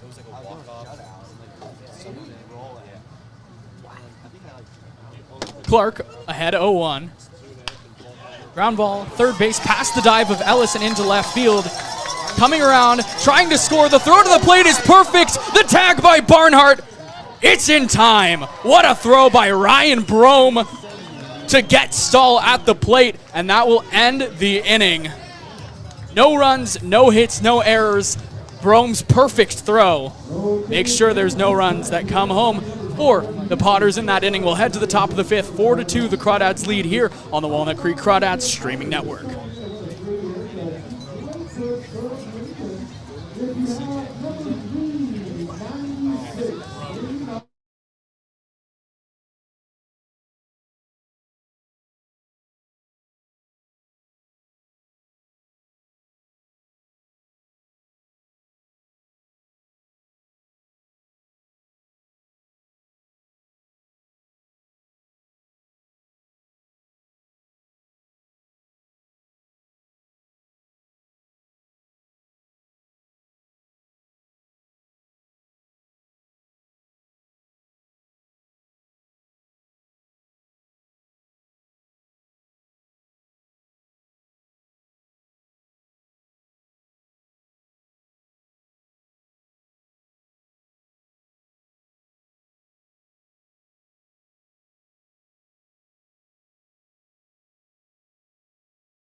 Welcome back here to Lincoln, California, the top of the fifth inning. The Crawdads lead 4-2, and largely in part due to Ryan Brome defensively. A leaping catch to end the bottom of the third inning, and then last half frame, a perfect throw to the plate to gun at Drew Stahl. Coleman Schmidt to lead off. And first pitch runs way inside and beans him. So Schmidt's going to be on for the second time today. Get by pitch. And really, for Crawdads fans, I think Ryan Brome has been everything you could have asked for in a player and more. Not only does he have the power to plant one at any time, he also has the ability to take a walk. He plays with so much finesse. He can play first, he can play left, he can play right. He has an absolute cannon of an arm. The 1-0 to, or the first pitch to Ellis misses outside, 1-0. Ryan Brome has been outstanding and is really vying for more time next season at Texas Tech. Andrew Susak delivers. Ellis right on it, fouls it right back behind the plate, 1-1. And whenever we're on the broadcast, Alana and I are always showing our support for Ryan Brome. He has been tremendous this whole season. But he continues to impress. Every single game, he does something new. 1-1 to Ellis. Susak sets. Schmidt runs. Ball is fouled back. Ellis not happy with that one. Coleman Schmidt probably would have stolen that bag. He's got 9 on the season. He leads the CCL in stolen bases. By the way, he also leads the CCL in home runs. So he's having a heck of a summer.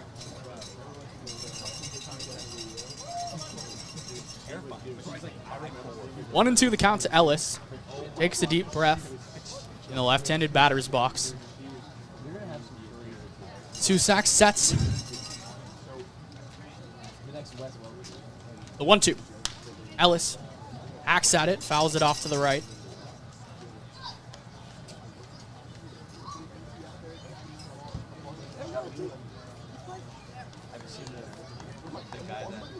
One and two. Still the count to Ryan Ellis out of St. Mary's College. Susak shakes off his catcher twice. He sets at the belt. He's ready. The 1-2. Ellis swings and misses. A tight slider there from Susak. Gets Ellis swinging for the first out of the inning. Just the first time a Crawdad has struck out today. First strikeout of Anthony Susak's summer. I almost called him Andrew, former Giants catcher. Here's Ryan Brome. Don't know if I've talked about him enough this inning. First pitch, Schmidt running. The throw to second is high, and Coleman Schmidt has double-digit steals. First player in the California League to have 10 steals on the season. The pitch missed high.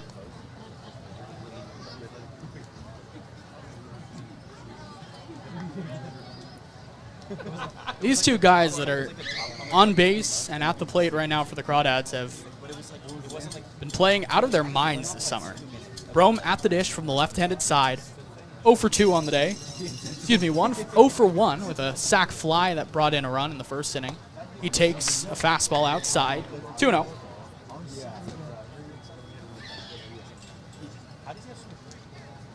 Brome, like I mentioned, brought home Schmidt in the first inning with a fly ball to center field that was caught, but Schmidt was able to tag up, and then in the third, he flew out to right, just got under it. Ahead in the count, 2-0. Susak checks the runner, sets, deals, slider, catches the inside corner. 2-1.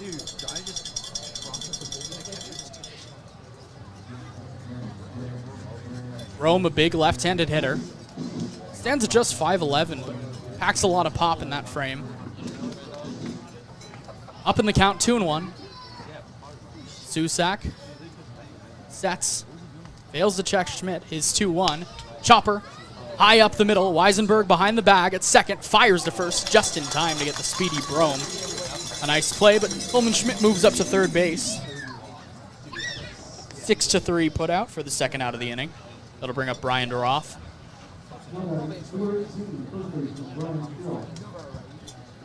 There have been a handful of really nice performances at the plate today. Brian Duroff yet to join the party. He flew out to left in the first inning and then popped out to first in the third, so he's 0 for 2.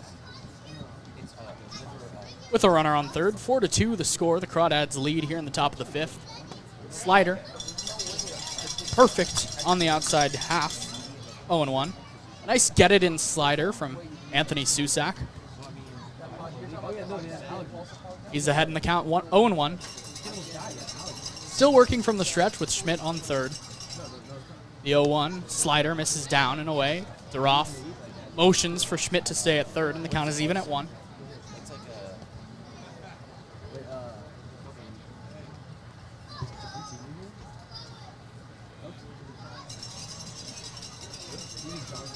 One ball, one strike, 2 outs. Schmidt stands a couple feet off third into foul territory. The 1-1.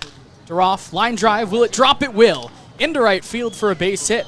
Brian Duroff drives home a run, and the Crawdads lead it 5-2. Really nice piece of hitting. He's able to sit just long enough on the off-speed pitch and take it the other way. Inside out at it to right field.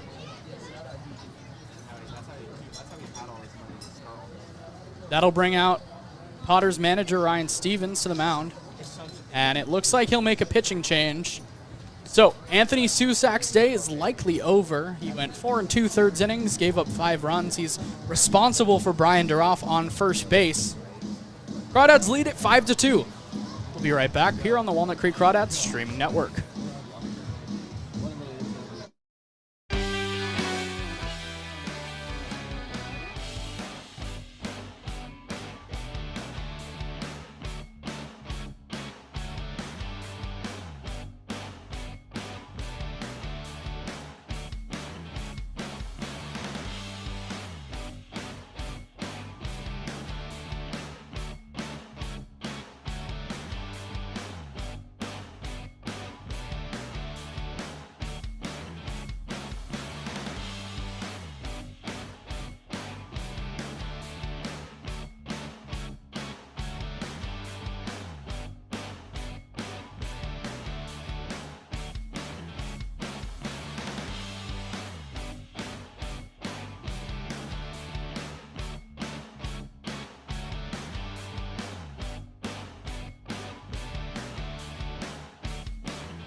Back here in the top of the 5th inning, 5-2 the Crawdads lead after the Brian Duroff single. Crawdads were able to knock around a really good Division I pitcher. Anthony Susak allowed 5 runs in his 4+ innings of work. The new pitcher is John Alkire out of Folsom High School in Folsom, California. Hasn't decided where he's going next year. He's kind of acted as a swingman for these Potters this summer. He's both started as well as he's come out of the pen. 14 1/3 innings, 4 games, 2 of them started. Great strikeout stuff, 16 strikeouts, but does have 8 walks in those 14 innings. A 3.76 ERA. His 1 decision, a loss. He inherits a runner on first, like I mentioned. It's Brian Duroff. Reached on a single. So far this inning, Coleman Schmidt led off the inning with a hit by pitch on the first pitch he saw, then promptly stole second base. Ryan Ellis struck out swinging. Ryan Brome hit a chopper to short and moved over Schmidt to third, and then Brian Duroff with a 2-out knock to bring in Coleman Schmidt. And 5-2 is where we stand. John Alkire, 6'2", 165. Born on November the 11th, 11/11. Donning the number 8. Lanky right-handed pitcher will face Joey Donnelly, who's 1 for 1, a booming home run to right field, and then a walk in his last inning. Has scored 2 runs. The first pitch, Duroff runs. The pitch is low, and unable to retrieve it behind the plate is Matthew Lee. So Duroff is going to be into second with a steal, and that's big because the way Joey Donnelly's seeing the ball right now, runner in scoring position is a good sign for the Crawdads. Donnelly swinging it from the left-handed side. Close stance, the 1-0. Donnelly swings through a good changeup. The count is even at 1. A lot of movement on that last changeup and a big variety of speeds between the fastball and the changeup that Donnelly's seen so far this at-bat. The count is 1-1. Duroff leads off second. Shortens his lead. The 1-1. Fastball that misses outside. 2-1.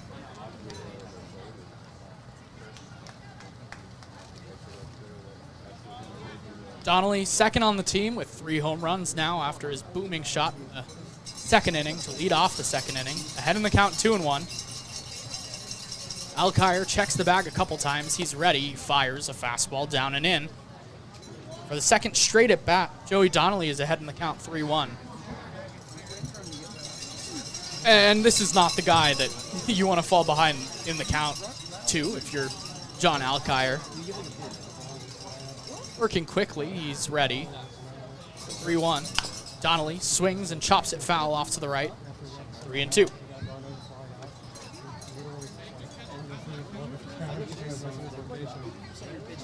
It's been a really good all-around game for the Dads so far today. They got a nice start from Matt Perkins. Though he is ineligible for the win, he didn't complete that 4th inning, so if the score were to stand as it is, the winning pitcher would be Ben Clark. The 3-2. Misses low, gets to the backstop behind Lee, and Duroff will take third on the wild pitch. Donnelly's second walk of the day.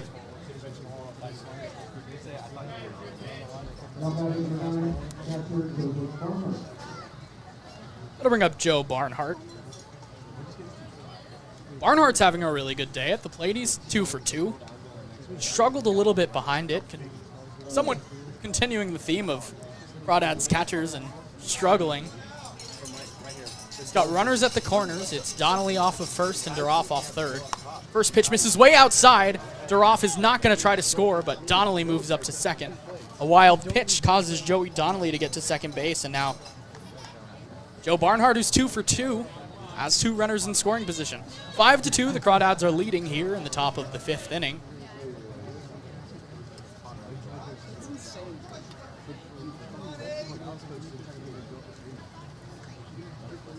Now working from the windup for the first time is John Alkire, with runners on second and third. The first pitch he throws from the windup misses away. 2-0.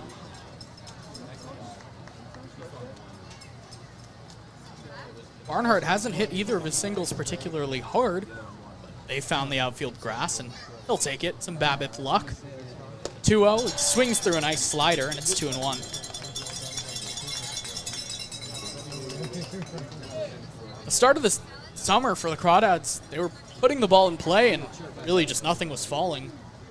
These last couple games, they've shown signs of improvement. 2-1. Big off-speed pitch. Dives outside. 3-1. Barnhart now ahead in the count.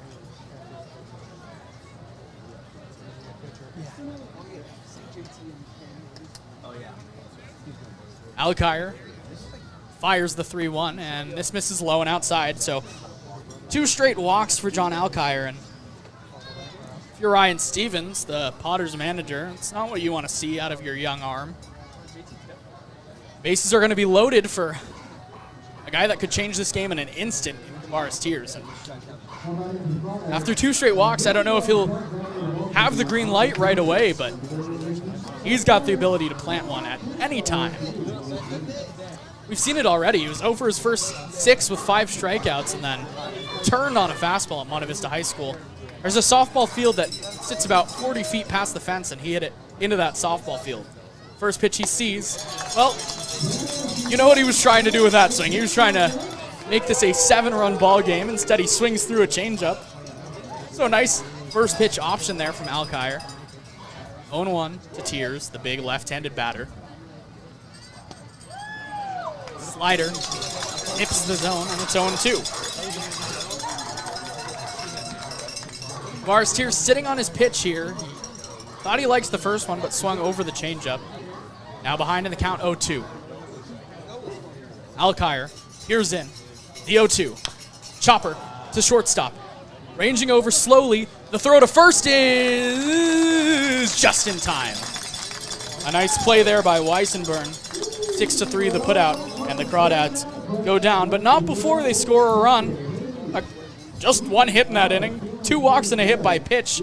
So a lot of base runners. 3 left on base after Kavaris Tears grounds out to shortstop. 5-2 the score. The Crawdads lead when we come back to the bottom of the 5th inning here on the Crawdads streaming network.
Back here for the bottom of the 5th inning. A really good game for the Crawdads so far. They lead it 5-2. Austin Oda on the call here at McBean Stadium in Lincoln, California.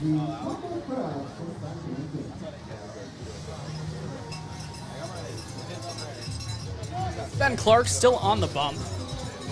I mentioned this a little bit last inning. If this game were to hold up, the score were to hold up, Ben Clark would be the pitcher of record for the Crawdads. He'll face the top of the lineup, Jeffrey David, JT Walden, and Reese Roggets. First pitch he throws is a slider that dives outside. 1-0.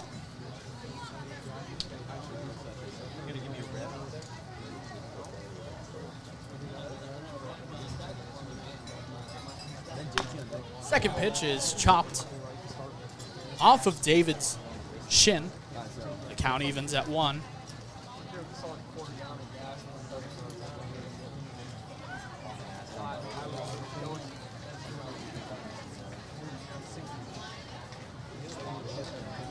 It's been a good day for the Crawdads so far, as the 1-1 is a slider that misses outside. There's a lot of sitting and waiting around before the game. We got here at about 3 hours before first pitch, as this pitch is chopped foul off to the left. The guys were just hanging out, having fun. A lot of the pitchers played some hacky sack.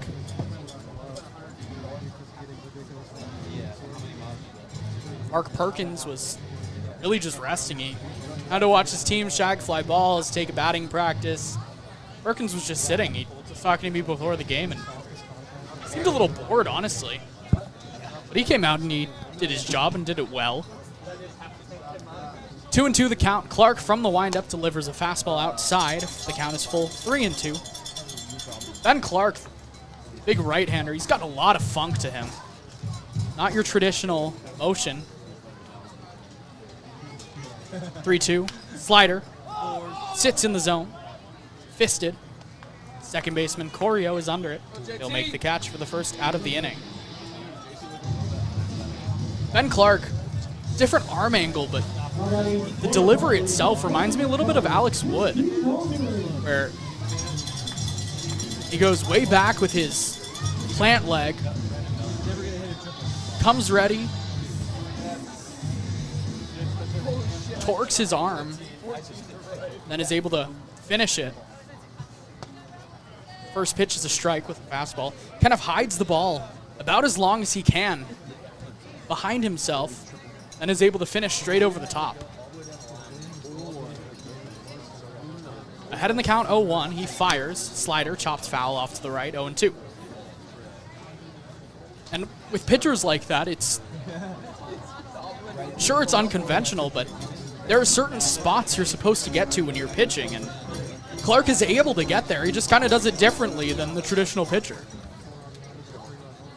Ahead in the count, 0-2. He delivers. Fastball fouled off to the left. Count stays at 0-2.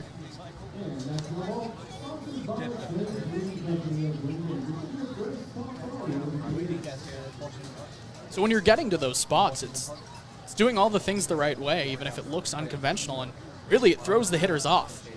The 0-2 is a slider that misses inside. I'm sure this is a very different look for these hitters. Him and Matt Perkins throw about the same speed, but very different delivery. Hard to pick up from Ben Clark. The 1-2. Fastball lined into left field. King just over his outstretched glove. He can't make the play. And on with a single is JT Walden, who quietly is having a really nice game. He's 2 for 3. He doubled in his last at-bat. Now pokes a single into left. It's a play that looked like King could make. I think he might have misjudged it a little bit off the bat. He misjudged the angle, and I think he thought he had a little more time to get to it. Instead of sprinting back and planting under it, he lazily ran back and the ball just evaded his glove. First pitch here is fisted again into center field. Schmidt ranging over to his right. He'll make the catch for the second out of the inning. Reese Ragatz is retired. That was his third at-bat of the day. He flew out to Schmidt in the first inning and then singled home a run. 2 runs, actually, in his last at-bat. So now he's 1 for 3.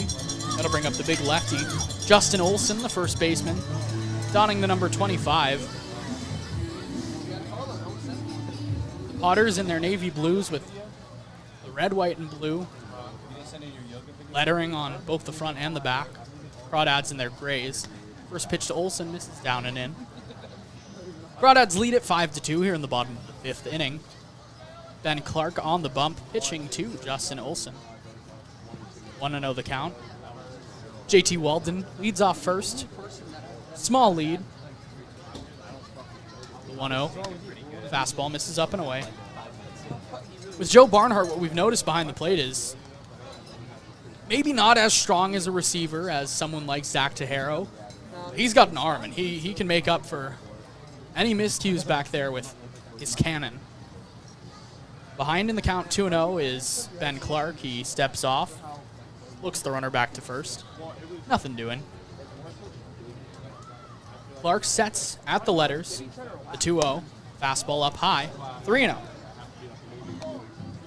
Garen Caulfield waiting on deck.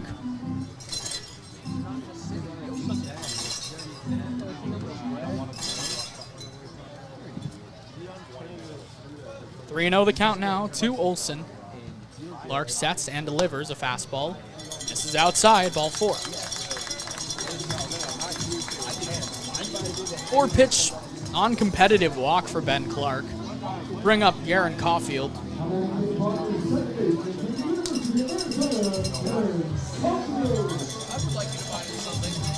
Caulfield out of the University of Arizona. Played with one of his teammates today. Anthony Susak, the starter, also from Arizona, a Wildcat. Garen Caulfield, a really good player. First pitch he sees, it's a fastball that misses outside.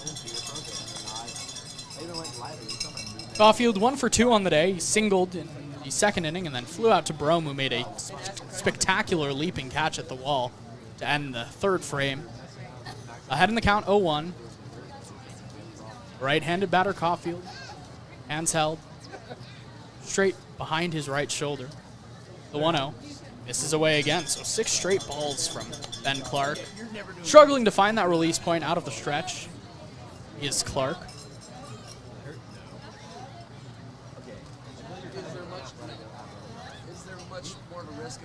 Crawdads defense playing straight up. The right-handed bat of Caulfield. And now 7 straight balls as this pitch misses low. Brandon Motterall waits on deck. The big left-handed batter. For now, Clark's got to focus on Caulfield. The tying run at the plate right now for the Potters. The 3-0. Get it in fastball, and he gets it in. 3-1. And now Caulfield's going to be looking for one pitch, and if he sees it, he's got the power to plant it. Even if he didn't have the power, I mean, this place, ball's going to fly. Ahead in the count, 3-1 is Caulfield. Clark sets, delivers, fastball up high. 2 straight walks. Really 2 uncompetitive at-bats. Brandon Motterall is not the guy you want to face after giving up 2 straight walks. Motterall, the big left-handed bat. 316 is average, but 3 home runs. He leads the team, tied with Olsen as well as Rockets. And manager Cummings is going to come out to the mound to talk to his pitcher. And this might mean at the end of the day for Ben Clark. Grant Cummings, standing on the rubber, talks to his pitcher, says a couple of words, heads out. Just a quick check-in. How you doing? What's for dinner? Heads out. Bases are going to be loaded for Brandon Motterall. Big left-handed hitter. 1 for 2 on the day. He lined a single in his first at-bat and then chopped out to Corio. Bases are loaded. The first pitch. Fastball lined up the middle. King on a slide. He's going to make the play and take it to the second base bag in time to get Caulfield at second base. No runs, a hit, a couple of walks that load the bases and strand 3 runners. We'll head to the top of the 6th. 5-2 the score when we come back on the Crawdads Streaming Network.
Well, not the best view for you guys watching the stream right now, but I'm sure you're enjoying this conversation the two fans in front of us are having. I'll tell you the action. The first pitch to Matt King is swung through. I promise Matt King is at bat right now. Really, he is. You can see a little glimpse of him, but really you can see the guys in front of us. Defend the lake, and they're sitting. The second pitch runs in and hits Matt King, and that one's a stinger that came in and hit maybe his inner thigh. King gets to first. Big thank you to the two guys in front of us for sitting down. Took them long enough. Thanks, Alon. King takes his base at first. 5-2, the Crawdads are leading.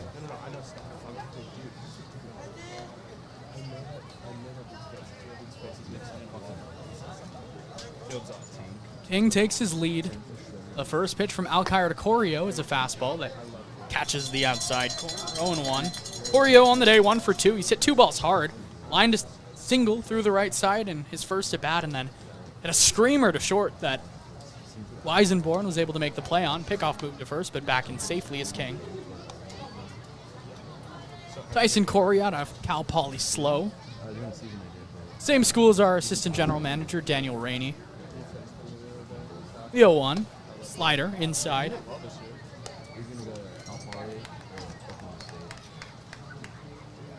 One and 1 the count. Crawdads were able to load the bases last inning, but only brought in 1 run with Coleman Schmidt coming in. That was before they even loaded the bases. The 1-1 to Corio is a sinker that misses high. 2-1.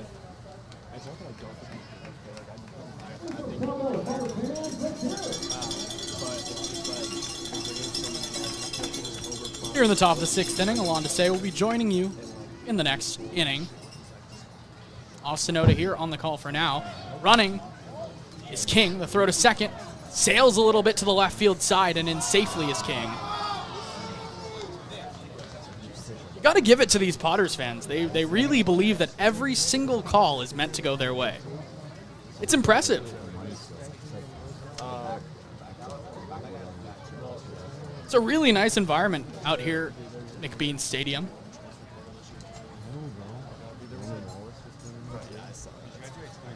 Three and 1. Corio crushes this ball, but it'll sail foul. The 5th stolen base of the day for the Crawdads. They are running all over Matthew Lee behind the plate.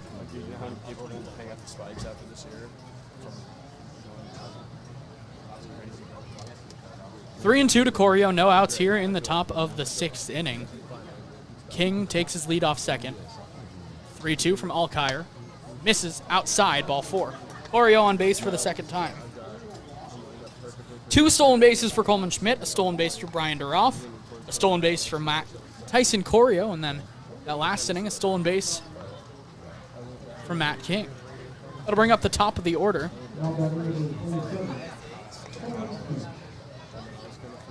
Coleman Schmidt, 1 for 2 on the day, a single, 2 steals, a hit by pitch, scored a couple runs. Do it all, Coleman Schmidt, as he usually does. 5-2, the Dads lead. Schmidt stands in, swings through a slider, 0-1.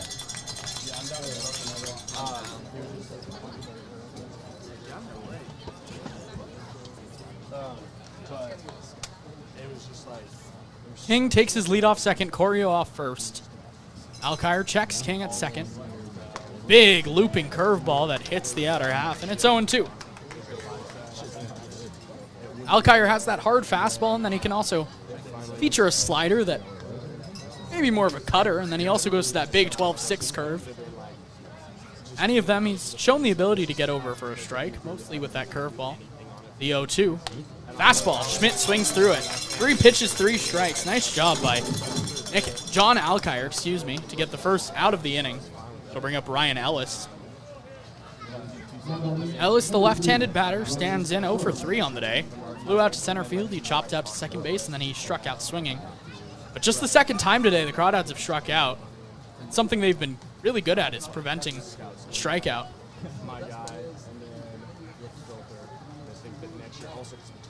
strike out about 6 times a game. Really is not bad at all. Ryan Ellis from the left-handed side, the first pitch. That big looping curveball again for strike 1.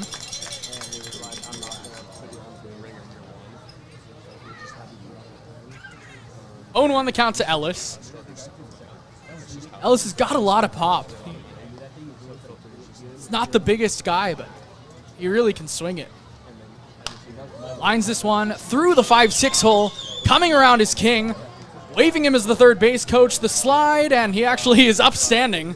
That play was a little closer than I think Matt King thought it would have been, but he comes in to score, and it's 6-2 Dads. Nice piece of hitting there by Ellis to poke a ball through the left side, bring home a run, extend the lead, move the bat along, all the cliches, but Ellis does it well. 6-2 now, the Crawdads lead. They've scored a run in each of the last 3 frames.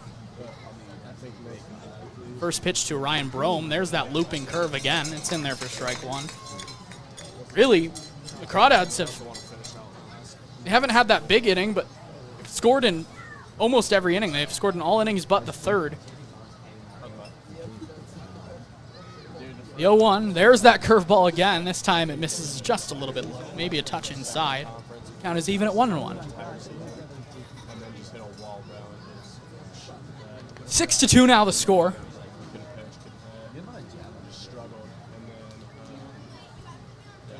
Brome even in the count, 1-1. Runner goes. Looper to left. Will it drop? It will. Past the dive of the left fielder Walden, and these runners are going to run for a while. Coming in to score is Corio. In to score from first is Ellis, and Ryan Brome into second with a double. Have yourself a day, Ryan Brome. The third RBI. He's made 2 catches in left that have each saved a run, or 2 plays in left that have each saved a run, and he has been terrific. The Potters are going to appeal to first to say Brome didn't touch the bag, but he did. 8-2 now the score. Ryan Brome continues to dazzle. Scoring that time was Ellis all the way from first, Corio from second. The Dads, I mean, I said just before that last pitch that they haven't had their big inning, but 3 runs already, the middle of the lineup coming up now, they have a chance to really put this game away. First pitch to Duroff is fouled off to the right, 0-1. Brian Duroff on the day 1 for 3. He singled, stole a base, and then moved to third on a wild pitch in the last frame, and then he also popped out to first and flew out to left. Duroff continues to see the ball well. 0-1. Alkire fires a ball up high. Count is even at 1. 8-2 now. The Crawdads breaking this one open a little bit. Last inning, I think, was the inning for the Potters that they wanted to make a little noise. They should have gotten it done last inning with the bases loaded. 1-1 misses away to Duroff.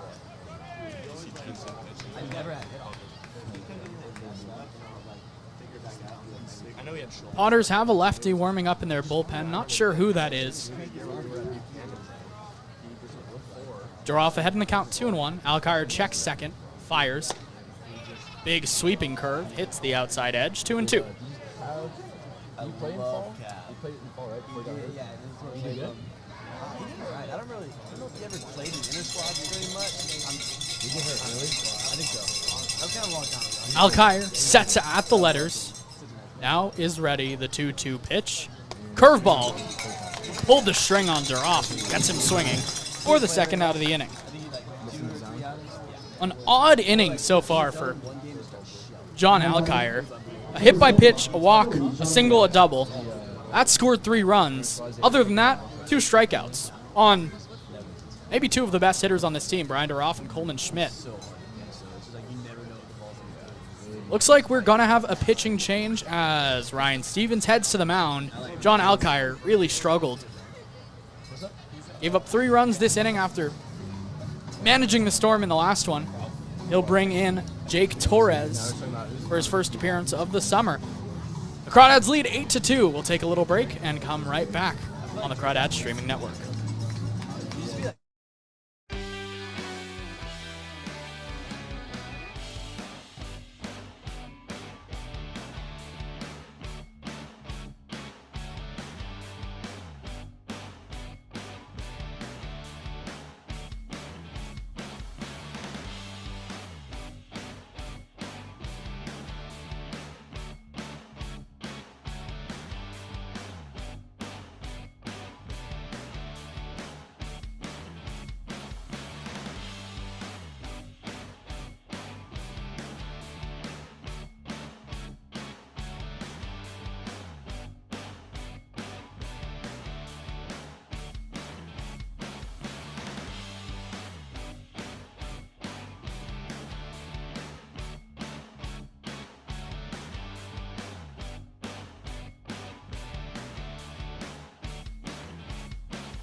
Welcome back here in Lincoln, California.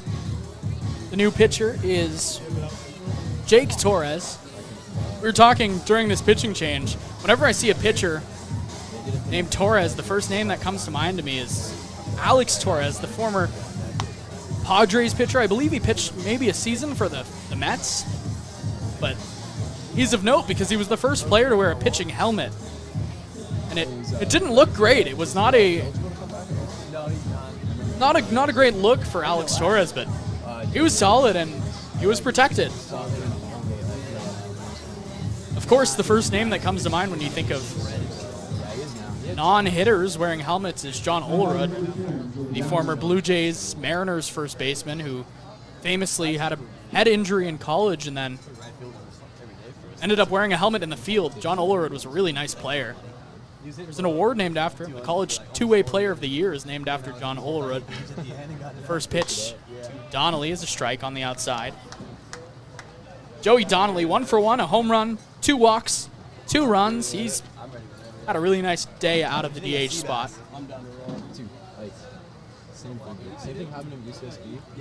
8-2 the Crawdads lead here in the top of the 6th. Torres fires a fastball low, 1-1. For a long time, the John Olerud Award has been one of my favorites. It's been the one I really check on most years, oddly enough. I love watching college baseball, and the two-way players, it's always fun. 1-1 is a slider outside. I grew up watching a lot of Stanford baseball, and 3 or 4 years ago, they had a guy named Will Matheson, who's now in the Pirates organization, 6'7". He was their closer and their cleanup hitter and DH, and he was fantastic. Donnelly swings through the 2-1. Cardinal had a guy this year named Braden Montgomery, a freshman, who had the Stanford record for home runs in a season by a freshman with 16. He also pitched for them, played right field. He was really good. I'm sure he'll be in consideration for that John Olerud Award. A little bit of a tangent from Jake Torres to the John Olerud Award. A 2-2. Changeup. Got Donnelly swinging. A really nice pitch. So Torres comes in and does his job. He strands Brome on second base. 3 runs. Only 2 hits. No errors. And a runner left on base. 8-2 the Crawdads lead when we come back here on the Walnut Creek Crawdads streaming network.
Welcome back here, McBean Stadium in Lincoln, California. The Crawdads are leading 8-2. Austin Oda with the call.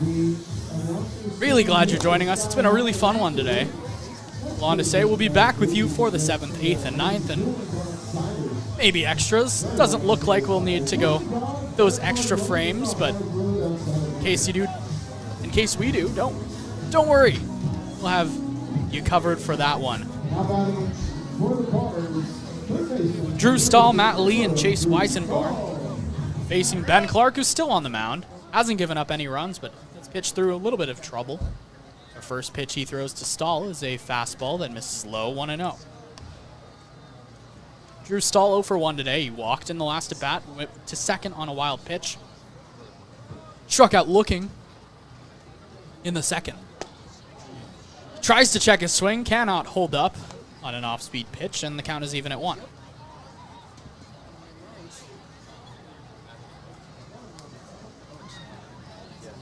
Clark fires. Slider that misses down and away. Barnhart stops it. It's always good to see from your catchers even when there's no one on base, still blocking the ball, still putting your maximum effort. 2-1. Laced into left field for a base hit. Brome cuts it off. Stahl is not going to test that arm of Brome. He's tried that experiment once. It did not work. Stahl was the runner that got cut down by Brome trying to go to the plate. Wasn't able to do so. And, I mean, if I'm Drew Stahl, I'm not testing the arm of Ryan Brome again. That'll bring up the catcher, Matt Lee. 0 for 2 on the day. He struck out looking and grounded out to third. Having a rough day. He's also given up 5 steals without throwing anyone out. First pitch is a slider that he swings through. 0-1. Runner on first. The Crawdads lead 8-2.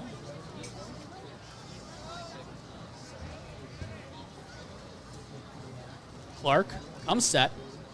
High set, just above the letters. The 0-1, a beautiful slider. Tipped into the mitt of Barnhart. 0-2.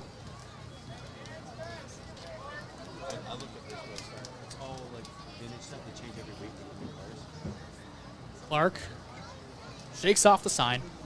Finds the one he likes. He's ready. The 0-2 pitch. Slider, chopped foul off to the left. Account stays at 0-2. I mentioned in the last at-bat that Barnhart is blocking every ball no matter the count, and right now the Crawdads have 2 catchers in Zach Tejero and Joe Barnhart that are vying for playing time. They're trying to get that top spot on this roster and maybe trying to show their schools that they deserve some more time behind the plate. The 0-2. Line drive to Duroff at first. He snags it in foul territory for the first out of the inning. Lazy liner. L3. Bring up Chase Weisenborn. He's 1 for 2 on the day. He struck out swinging. Second strikeout of the day for Matt Perkins. Then he singled to left. Ball gets behind Barnhart, and moving over to second is Drew Stahl on the wild pitch. Well, this seems really similar to what happened the last time that this part of the lineup came up to bat. Drew Stahl took a walk. The next batter, Matt Lee, got out, and then Chase Weisenborn lined a single into left, and then I think if that happened again, Stahl's not trying to go home. He's not testing that arm again. 1-0 the count. Clark sets. Fires. Ball chopped foul off the mask of Joe Barnhart. Gets up like nothing happened. That catcher toughness on full display. Weisenborn hit the ball hard his last at bat. It dropped into left field, and then I think I might have mentioned this play once or twice today. Brome fired a strike to the plate to get Stahl out. 1-1 the count here to Weisenborn. Clark sets, checks the runner, fires. Fastball. He gets the call, and it's 1-2. Thought that pitch might have missed a little bit up. Did not. 1-2 to Weisenborn. the shortstop. Hailing out of Albuquerque, New Mexico.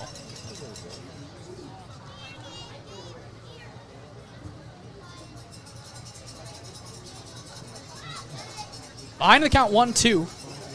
Clark sets from the catcher, Barnhart.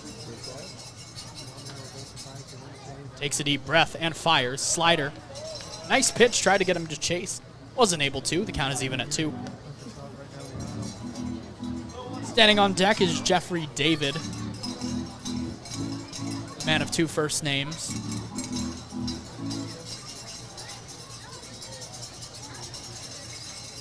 The 2-2. Clark.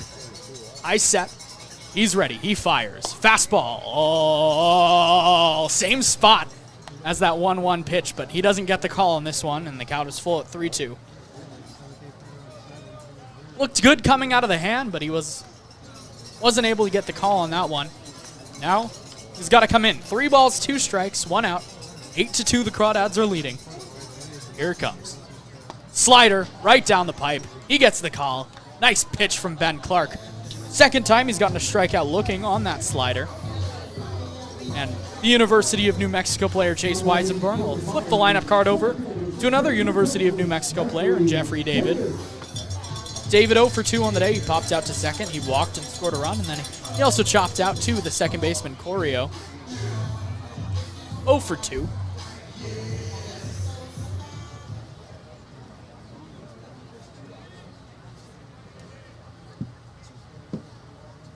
First pitch, slider, and sitting on it was David. He mashes it foul. Way out in front, but he was ready.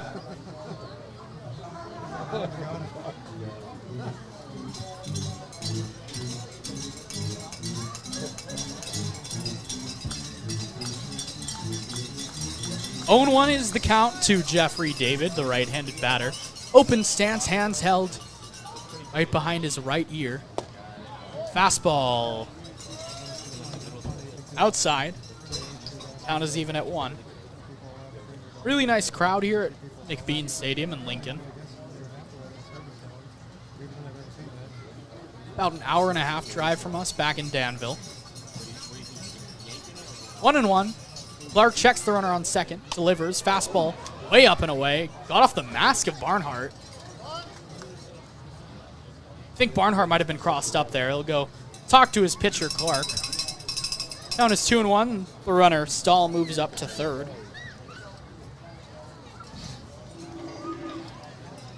I don't know if that'll be scored as a wild pitch or a pass ball, but definitely crossed up back there was Joe Barnhart. Just his second game with the team. Still trying to get into this repertoire of the pitchers. Now behind in the count 2-1 is Clark. He sets high. David, ready. The 2-1. Fisted into the 5-6 hole on a backhand king. Fires his long throw to first, and it's going to be late. And unable to pick it either way is Duroff. But with the speed of David, I think that one's a hit either way. Coming in to score is Drew Stahl, and now it's 8-3. It was a nice play by King to even get to that ball and almost make a play at first, but ranging over to his left or his right, and just couldn't get enough juice on that throw over. So the first run allowed by Ben Clark. And the lineup card will move to JT Walden, who's having a heck of a day. He's 2 for 3. Single, double, and a ground out. Stands in the left-handed batter's box. Takes down and in. Barnhart fakes a throw over to first. Nothing doing. JT Walden, the left-handed batter. Out of Folsom Lake College, big 6'4" left-hander. Lefty, wearing the number 34. Playing left field today. Swings, fly ball, shallow left field, ranging back is Ellis into the outfield. Grass goes into a slide and makes the catch for the third out of the inning. A run, a couple of hits, no errors, and a runner left on base. Alondise will be with you for the rest of the action, 7 through 9, here on the Walnut Creek Crawdads streaming network.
Welcome back to Lincoln, California. I'm Alon to say the Crawdads up by 5. It's 8-3. Torres still on the mound. The first pitch here to Joe Barnhart misses away. The count 1-0. It's still Jake Torres on the mound. It's the third pitcher employed today by the Potters as this pitch misses low, and the count 2 balls and no strikes. The Crawdads have a little bit of an offensive outburst tonight with 8 runs. Had 8 runs on Saturday against the West Coast Kings as this pitch misses high and away. And Barnhart ahead 3-0. Back in the 5th, Barnhart drew a walk. Also has a couple of hits, one in the 2nd and one in the 4th. A couple of singles, a 2-for-2 day for Joe. And the 3-0 to Barnhart. He takes, and this one called a strike. So it's 3 balls and a strike to Barnhart.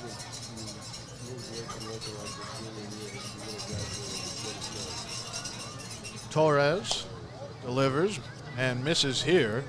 That's the second walk of the evening for Barnhart.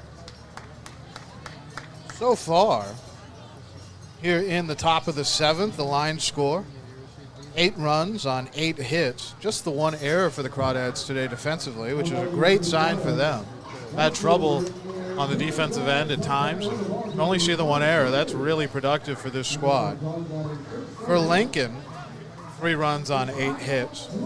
Crawdads, though, able to put up a lot of single-run innings. Scored 1 in the 1st, and then 1 and 1 in the 4th and the 5th.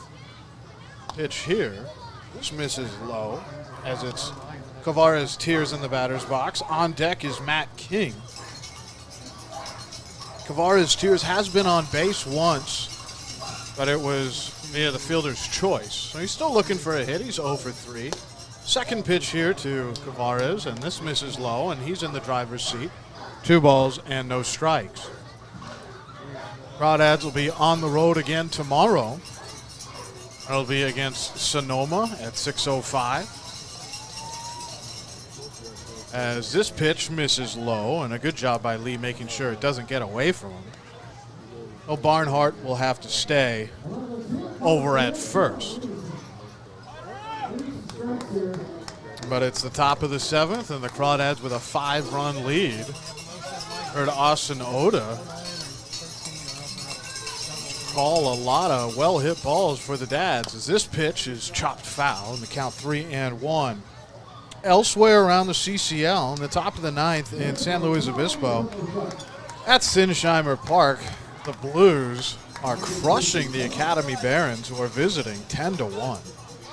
Santa Barbara ahead of Arroyo Seco 12-6 in the bottom of the 7th. That's in Pasadena as this pitch is in there for a strike from Torres, and the count, check that, count runs full. 3 balls and 2 strikes. Healdsburg was able to beat Sonoma 13-5. That was in Healdsburg, and the OC Riptide ahead 9-3 against the Conejo Oaks as this pitch runs low and outside, and that is back-to-back walks now for Torres on the mound. Tears will be at first. Barnhart advances to second, and here comes Matt King. King does have an RBI. That was in the 4th. And he was hit by a pitch in the 6th. Still looking to put some meaningful wood on a baseball tonight. Mentioned at the top of the broadcast that the games between these two teams were pretty close last year. In fact, just 6 runs separating both teams. 42 runs for the Potters as this pitch is in there for a strike, and the count 0-1. A good fastball from Torres on the outside black to the righty King. But the Potters scored 42 runs last summer against the Crawdads, and the Dads had 36. 2 blowout wins apiece for each team. The 0-1, this is popped up foul, and that'll land over near the beer garden here in Lincoln. Loomis Brewing hosting the $2 beer night here tonight. Always love coming to Lincoln, a fun place to watch a game, a good crowd tonight, not at capacity. but still a good crowd. And the 0-2 to King. And trying to frame it is Lee on the outer half. And it's called a ball, so the count 1-2. But 2 runners on, a runner in scoring position. That's Barnhart just off of second. As Torres looks in for his sign with nobody out here in the top of the 7th. The pitch, and fought off at the plate. A good job staying alive there by King. That was a good fastball that was coming down and into the righty Matt King. Just able to jam it foul out of play. Stay alive. See another pitch here from Torres.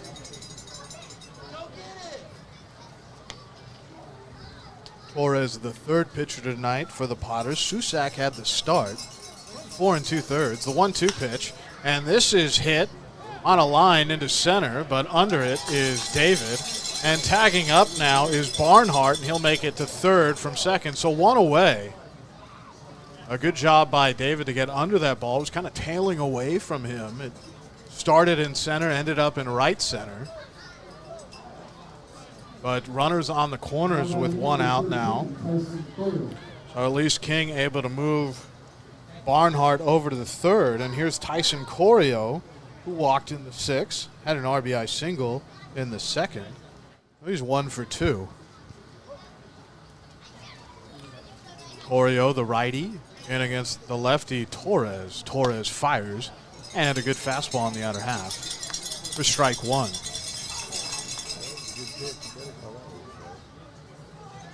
Torres called on in relief to put some fires out. It's 8-3 Crawdads. And the 0-1. This is right down the heart of the plate, and the count 0-2.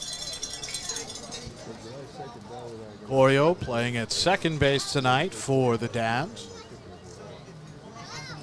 Very athletic second baseman, but he's down 0-2 here, and the pitch. This misses way outside, almost like a hybrid pitch out there.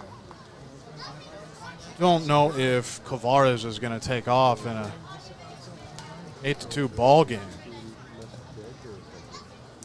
8-3 rather. And the 1-2, and this time Kavares does take off. It's a strikeout swinging. And Kavares ends up at second, and the pitch back in. Wow, okay, so Lee threw over to second, and it skipped out into the outfield. Barnhart able to come home and score. So the speedy legs of Kavares able to put some pressure on there, take second. It's the 9th run for the Crawdads. And I wonder who the error goes to there. Probably goes to Lee, the catcher, as the throw was a bit offline. And indeed it will go to Lee. So the 9th run scores on an error there from the catcher. And it was a strikeout. It was a good pitch by Torres. Pitch here to Schmidt. And the count 1-0. This pitch misses low. But Tiers now at second. So I thought after Corio struck out swinging and I saw the throw from Lee, okay, it's going to get stopped there over by the second base bag. Instead, it ends up in center field. So what has been a big lead for the Crawdads tonight, 5 runs, is now back to 6. As the pitch misses away and the count 2-0.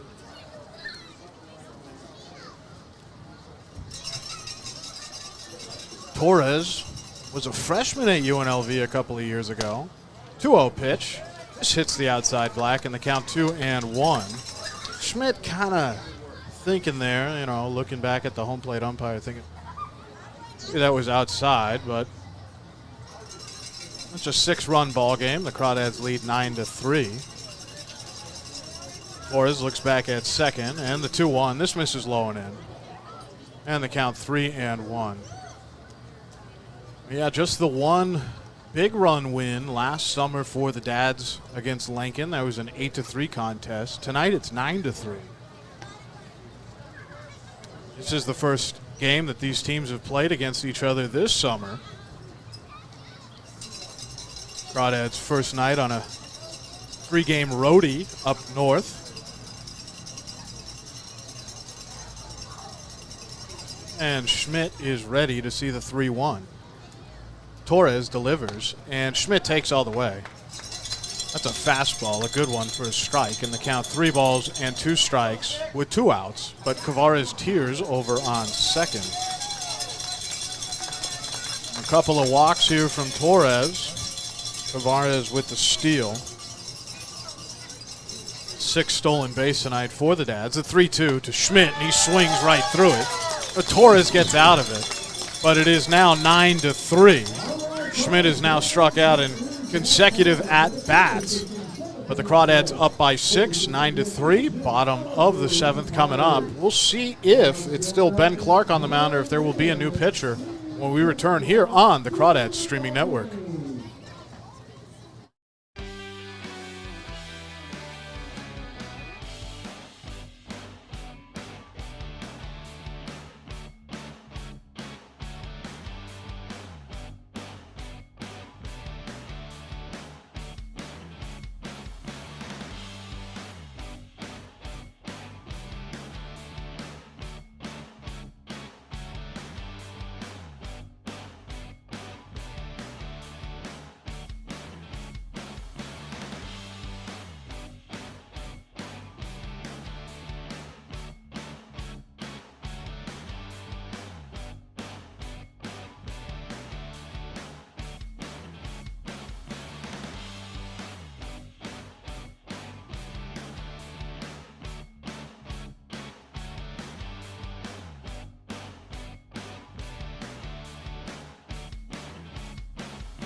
Bottom of the 7th, Alondisay here, Lincoln, California. The Crawdads on the road, but leading 9-3 against the host Potters. New pitcher is Alex Carnes. So we'll see Carnes tonight. His last appearance was on June 15th. That was in that 16-2 blowout that the Crawdads had to suffer at the hands of the Healdsburg Prune Packers. Carnes making his 4th appearance. He does come in with a 7.54 ERA. Thrown 5 2/3 innings. Struck out 5, walked 2.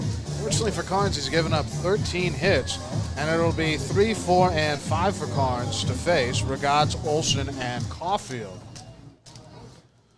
Clark's night is done. Carnes, the 3rd pitcher now for the Dads. This pitch comes in, a good fastball. Trying to check on it was Ragaz, but it was a strike no matter what. And the count 0-1. Ragaz 1 for 3, had a 2 RBI single in the 3rd. 0-1 pitch, and Ragaz fouls it. Yeah, foul tipped. Right back into the mask of Barnhart, and that's about the, I don't know, 7th, 8th time that Barnhart's had to deal with a foul tip right in his grill. In the 5th, Ragaz popped out to short.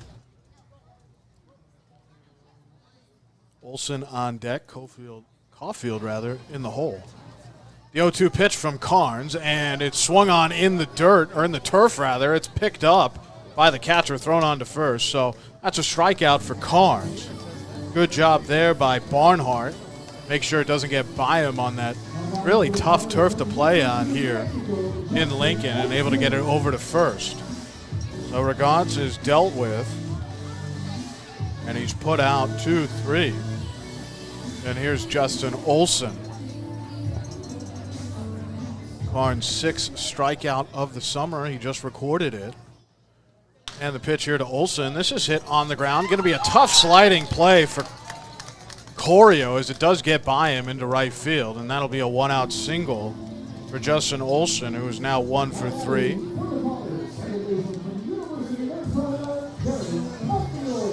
And here's Garen Caulfield. 1 for 2. Had a hit into center in the second, lined out to left in the third. One of the many plays that Brome has made tonight. And he also walked in the fifth. A runner on here. It's Olsen off of first. Righty against righty. This pitch in there, and the count 0-1. Carnes over at Utah Valley. Former GM Samantha Duran. She's one of the softball coaches over at Utah Valley. The 0-1 pitch. It's a big breaking ball from Carnes that misses low and away, and the count 1-1. And her fiance, I believe, is one of the pitching coaches over at Utah Valley as well. So baseball, softball family up there in Utah Valley. 1-1 pitch. Here's a good fastball on the outside. Called a strike, and the count 1-1. 1-2 now. Very good fastball from Carnes. Able to hit that outside corner. Everybody playing pretty standard. Obviously, the runner being held on at first. That's Olsen. The 1-2 pitch from Carnes. Here's a big bender. And misses low. Not able to get Caulfield to chase after it. And the count even at 2 balls and 2 strikes. Crawdads 6-5 overall. Coming into tonight's contest, 3-4 in league. 2-2 pitch, and this is fouled back out of play, and the count will stay 2-2 with 1 out here, and the Crawdads, I would say with a commanding lead, it's 9-3.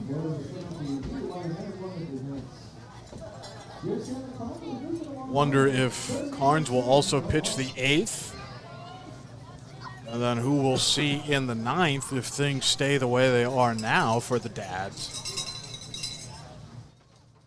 Quite a few pitchers available tonight, including Gabe Tanner, as well as Egglight. 2-2 from Carnes, and there's that beautiful curveball, and it's called a strike. Wow. Batter Olsen, check that. Caulfield did not like that. He did not agree. He was kind of nodding his head, totally froze him with the curveball to Carnes, and that's out number 2. A couple of strikeouts through the first 3 men faced in the bottom of the 7th now for Alex Carnes. Caulfield did not like that call. And a little bit of maybe a warning there shown by the home plate umpire as he motioned over to the dugout. Ryan Stevens, manager of the Potters, and he kind of looked over there and said, I don't want to hear any chirping here. That's my call. And scoreboard now out on us here in Lincoln. As the home plate umpire kind of takes note of what just happened, and now Brandon Motherall steps in. 1 for 3. His hit back in the second was into left field. Most recently, he was put out by the shortstop unassisted. And the pitch here to Motherall, and this misses high and away, and the count 1-0. 2 away here. And hearing now that possibly the batteries for the scoreboard have died as this pitch is swung on and missed. A very good fastball that was right around the knees. Motherall could not catch up, and the count 1-1. And now it looks like we have the scoreboard back fully operational, getting it all squared away. And the 1-1. There's a curveball that hits the zone, and the count 1-2. Well, as a broadcaster, heck, even as a player, maybe sometimes you get spoiled with the scoreboard. Got to remember, you got to go back to when you were a kid and keep score in your head. 1-2 pitch here from Carnes is a fastball. This is popped up foul. And the count stays 1-2. So Carnes came in to relieve Ben Clark. The final line on Clark, 2 1/3 innings pitched. 4 hits, 1 run. It was earned. 2 walks, a strikeout. Faced 12 men. Perkins, the starter tonight, is able to go 3 2/3. And this pitch, a curveball that is swung on and missed. Sit him down, Carnes. Carnes gets 3 outs in the bottom of the 7th. They are all via the punch-out. And the Crawdads lead this 9-3 heading into the top of the 8th. We'll be back with more Crawdads baseball here on the Crawdads Streaming Network.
Top of the 8th inning. Crawdads lead 9-3. There is a new pitcher on the mound for the Lincoln Potters. It's Nate Kajowski. Nate, a native of Denver, Colorado, 6'5" right-hander, a junior over at the University of Evansville. This is his 5th appearance. Got an ERA at 9. Thrown just 5 innings, struck out 4, walked 5, given up 11 hits. His last appearance on June 17th was against the Stompers. That was in Sonoma. That was a 6-4 loss. He threw an inning and 2/3. So here is Ryan Ellis. Ellis and then Brome. First pitch to Ellis is a fastball that Ellis takes for strike number 1, count 0-1. And then after Brome, it's Brian Duroff. So 2, 3, and 4 for the Crawdads. Back on that game on the 17th. 4 runs were scored on Kajowski's watch, as the 0-1 is in there for strike number 2. Count 0-2. See Lee going to that more new school catching stance now with the one leg out, with the big righty Kajowski on the mound. And the 0-2 to Ellis. Ellis takes, and that's a slider that rings him up, and he goes down looking. Ellis, who was having kind of a rough day at the plate until he got that RBI to left in the 6th, strikes out for the 2nd time tonight. And he's now 1 for 5 with a couple of strikeouts. Here's Ryan Brome at a 2 RBI double in the 6th. He's got 3 RBIs overall today. 1 for 4. And the first pitch to Brome is a fastball that Lee framed up there on the outer half to the lefty Brome, but called the ball on the count 1-0. The 1-0 pitch, this misses away, and the count 2 balls and no strikes. Crawdads scored 9 runs tonight. It is 9-3. 1 in the first, 2 in the second, 1 and 1 in the 4th and the 5th. As the 2-0 comes in, there's that slider. It hangs up high above the belt, and the count 3-0. Then 3 runs in the 6th and another extra run in the 7th. The Crawdads have scored in every inning so far except for the 3rd. And this pitch misses away, and Brome has a walk. You can hear some of the chirping going on right now from some of these less than thrilled Potters fans. They were not expecting this tonight, I don't think, although they came in scuffling just 1 and 5 over their last 6. And here's Brian Duroff. Duroff 1 for 4 this evening. An RBI single in the 5th. That was out to right field. And Kajowski fires out of the stretch. Here's a fastball that misses in to the righty Duroff, and the count 1-0.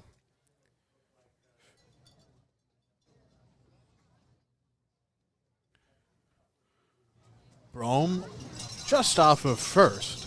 1 away here in the top of the 8th.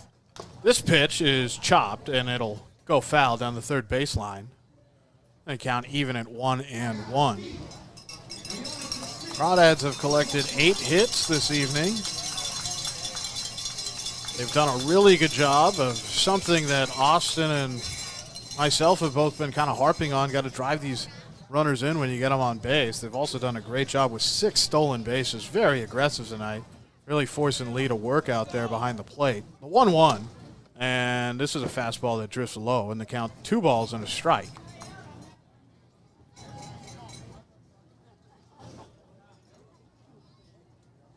Crawdads will be back at it tomorrow against the last place Sonoma Stompers.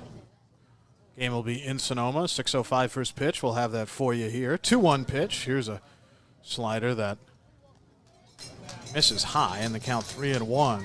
Kajowski looking for that release point. He fired a nice one to Ellis that got him looking, but the other sliders he's thrown have missed way above the belt, around the letters, in fact. And now the count is 3-1. The pitch from Kajowski. And this is taken for ball number 4. That pitch misses away. It was a fastball. Duroff just takes it all the way. And here comes Joey Donnelly. Donnelly has had a huge night tonight. He had a big home run out to right field.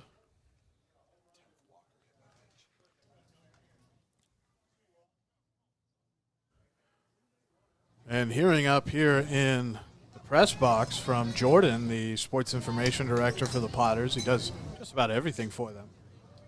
As this pitch is a fastball for a strike on the outer half to Joey Donnelly. But as Donnelly's in the box, who has a big home run already tonight and a couple of walks, did strike out in the 6th. But Jordan was mentioning that with that last walk, that was the 10th walk or hit by pitch issued tonight by Potters pitchers.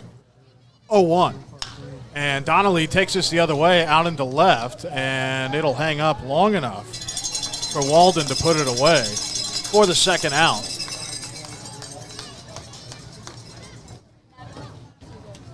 The dangerous bat of Donnelly maybe finally cooling off a little bit. Obviously, did go big fly tonight, so it's a little early to say that. We'll see what he does tomorrow. But in the last 2 at-bats, a strikeout and a fly out to left.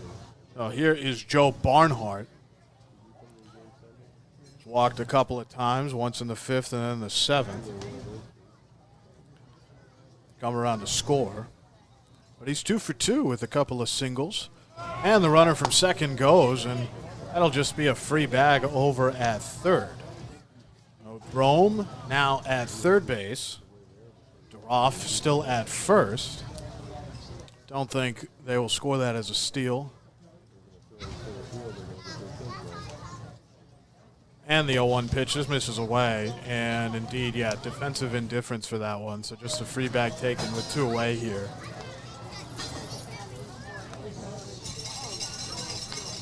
But the Dads, bats have been good tonight.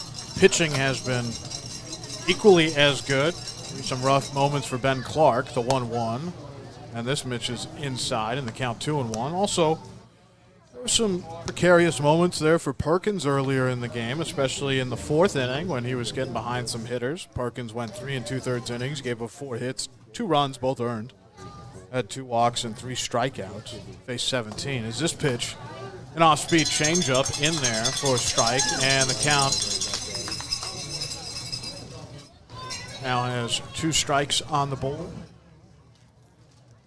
2-2. I'll look at the umpire to see. He's calling some late calls on some of these pitches. 2-2 pitch, and swung on and missed. So, Kajowski able to get out of the top of the 8th, but it's still 9-3. He does strike out a couple of batters. Ellis looking, and then Barnhart to end the inning here, swinging.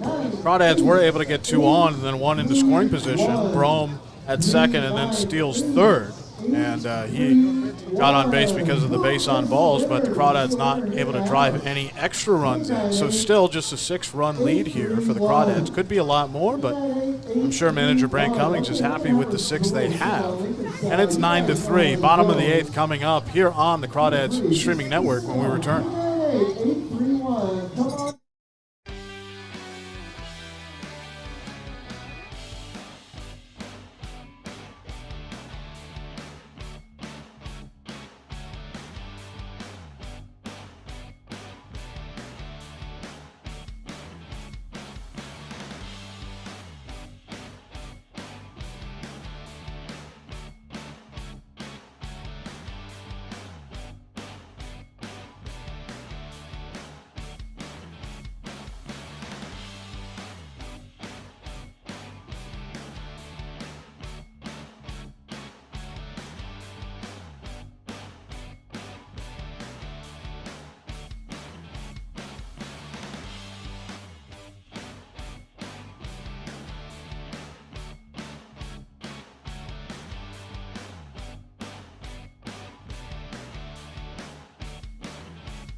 Bottom of the 8th inning here in Lincoln, California, a lot to say, and the Crawdads are leading 9-3. They beat the West Coast Kings by 6 runs. That was 8-2 on Saturday, and they're up by 6 here. It's still Carnes on the mound. Drew Stahl, the first batter to step in. It'll be Stahl, Lee, and Weisenborn. 7, 8, 9, bottom of the order for Lincoln. See what Carnes has here with the first pitch here in the bottom of the 8th, and this is roped into center field. That'll be a leadoff hit for Drew Stahl. Drew Stahl, one of the many returners here for the Lincoln Potters this summer. He was with Lincoln last summer as well. So Stahl has a couple of hits now. And it's going to be a pinch hitter for the catcher, Matthew Lee. And it's going to be Chase Stanky. Stanky, who was here last year as well. I mean, you can't make this up, folks. He just got off the plane about 4 hours ago to get to the ballpark. And he's going to come in and pinch hit for Matt Lee. So Chase Stanky is going to see his first at-bat here, fresh off of the tarmac. Stahl over at first.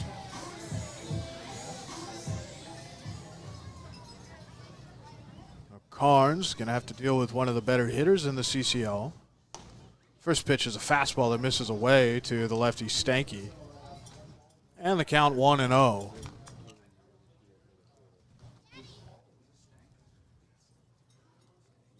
Might be another pinch hitter perhaps coming up after Stanky to see when he gets into our point of view here. The 1-0 and a big cut taken by Stanky. He misses it. The count even, 1 ball and a strike. Carnes has 3 strikeouts so far this evening. Struck out 3 out of the 4 he faced in the 7th. All 3 outs were strikeouts. The 1-1 pitch from Carnes. There's that big over-the-top delivery. This is popped up about a mile high. Barnhart looking at it. It'll fall into the first row seats here at McBean in the count 1-2.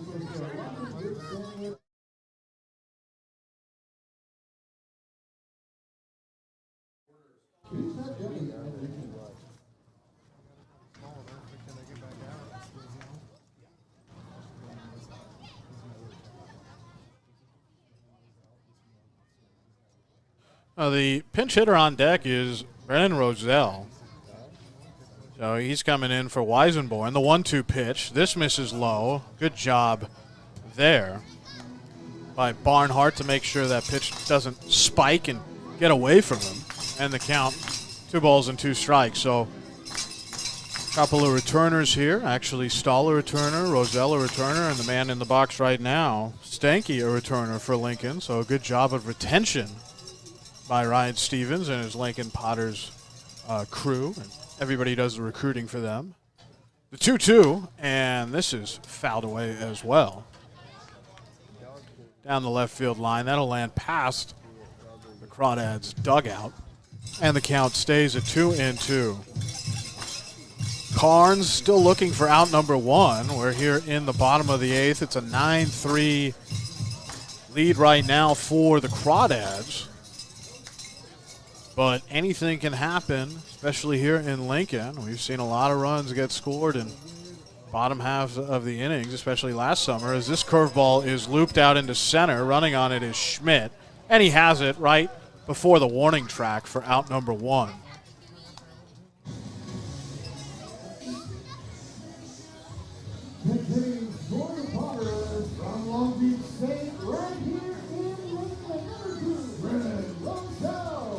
So here's Brennan Roselle.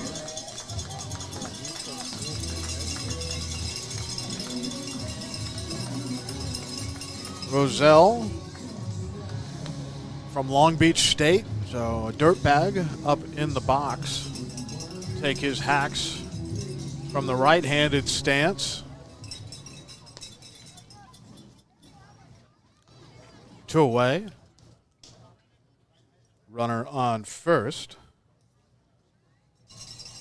1 away, check that. And first pitch here, this misses away.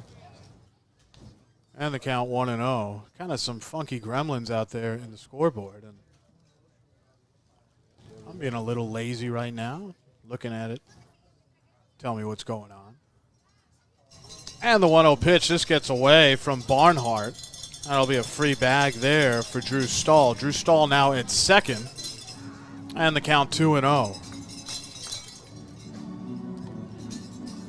Game started at 6:43. We're just coming up on 3 hours after a very long road trip up from Danville. Even though it's just the 80 miles, it takes about 2.5 hours to get up here via the bus. 2-0 pitch. Here's a fastball that misses high and away, and the count 3-0. A Stahl over at second. There's 1 away. It's 9-3 Crawdads. The Potters trying to get a few back here. Try to get closer, give themselves a chance in the bottom of the 9th. The 3-0 pitch. Here's a fastball, and that's down the heart of the plate. And the count 3-1. Now, taking there is the pinch hitter Roselle. Looking just to get on base. Top of the order coming up with David on deck as this pitch misses away, and Roselle is now indeed on base. So he draws a walk in a 3-1 count. And here comes Jeffrey David. And David had an RBI single in the 6th. He's 1 for 3. So walked in the 3rd. So he's been on base a couple of times. Well, now Carnes has a little bit of trouble to deal with here. Runners on first and second, with just the 1 out on the board. First pitch here to David. Here's a fastball that tails outside, and it misses in the count 1-0. Got to believe that the Potters are just going to do everything they can to get on base here.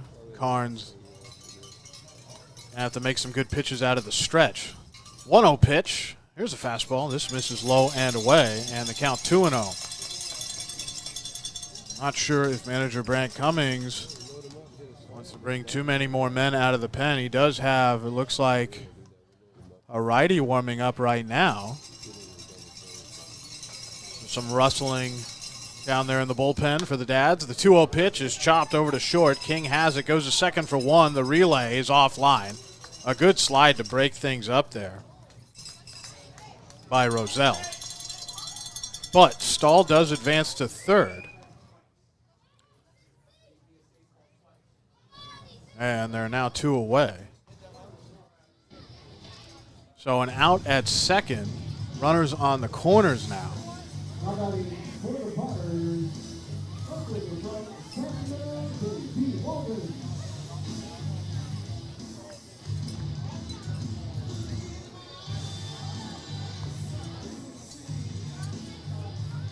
It's 9-3 here in Lincoln. JT Walden at the plate. First pitch to the lefty Walden. This misses high.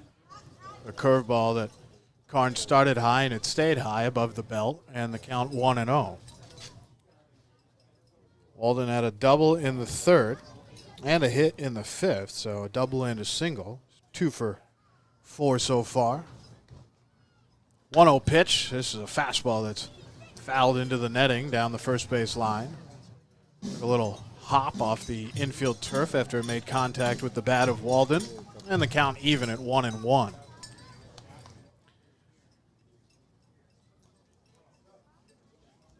Crawdads were not able to add any runs in the top of the 8th. Last run came in the top of the 7th. It is 9-3. Carnes trying to get out number 3 here in the bottom of the 8th. The 1-1. Here's a curveball. This stays high. And the count 2 balls and a strike. So this has kind of been an issue for some of the bullpen arms for the Dads. They've had leads at times and have had trouble just maybe sometimes pitching to contact or just throwing it. I mean, you got a big lead, you might as well fire. The 2-1 pitch, and Carnes obliges as this pitch is foul down the left field line, deep, but very foul. And the count even at 2-2, but even with the 2 runners on at the corners and the way this ballpark plays here, very shallow. I mean, with a 6-run lead, you have to go after the hitter here. I'm sure Carnes knows that. And in a 2-2 count with 2 outs, he has a chance for a strikeout. 2-2 pitch from Carnes. The runner goes. Here's a curveball that tails in, and that'll be second base there for Jeffrey David. He takes off from first. David at second. Stahl over at third. 2 runners in scoring position. And the payoff pitch from Carnes is swung on and foul tipped. If Barnhart could have held that, it would have been a foul tip into the glove. Unfortunately for Barnhart, as Austin mentioned earlier, he's had some mitt issues. One of the strands, one of the leather strings broke. He had to switch gloves out, and he's not using his primary glove, that's for sure. The 3-2 pitch. This is swung on and missed. A great curveball there from Carnes.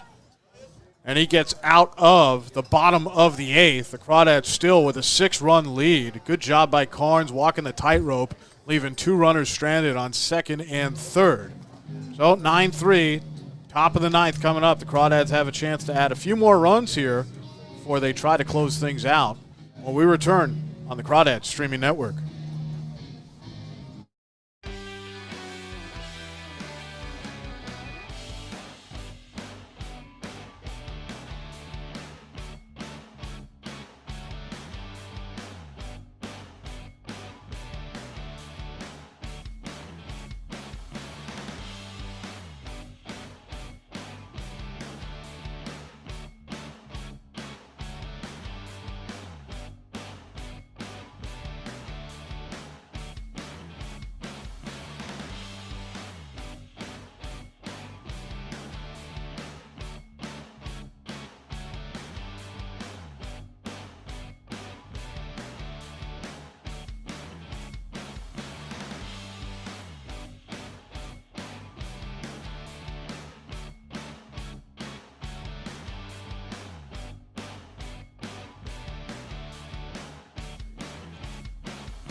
Top of the 9th inning, the Crawdads lead by 6. It is 9-3, Walnut Creek here in Lincoln, California. I'm Alon Say.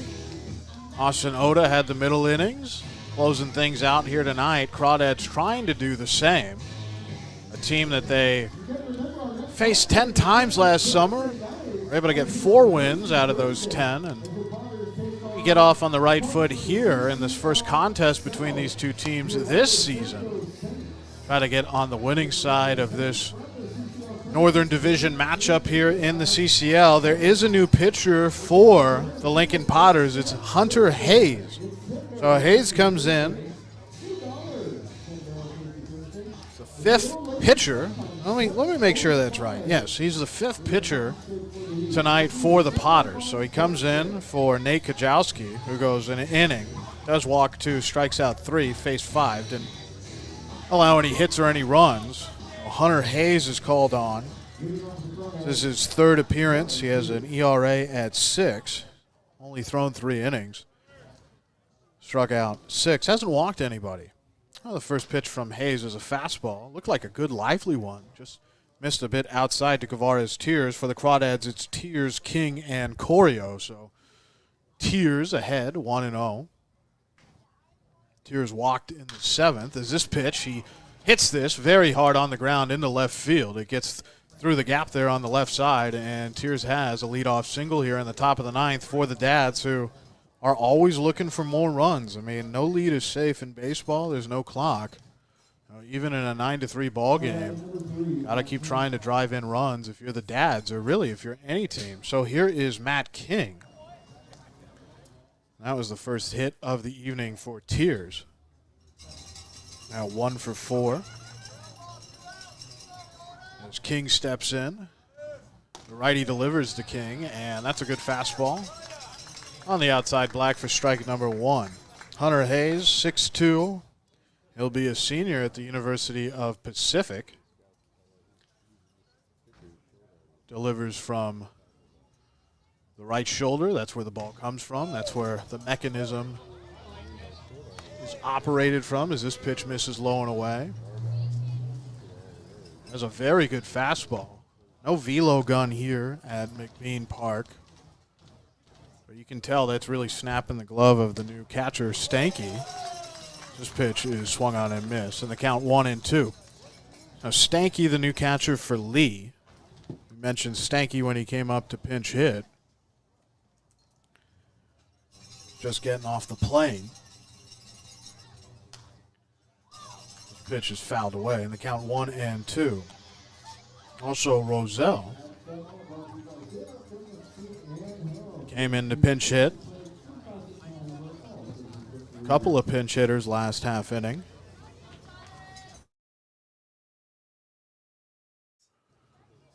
As Roselle is now at shortstop, as the 1-2 pitch, this bounces up to Stanky in the count 2-2.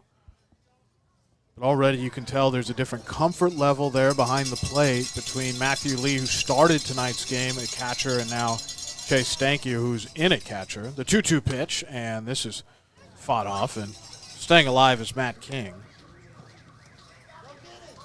King does have an RBI tonight. Back in the 4th, and he was hit by a pitch in the 6th.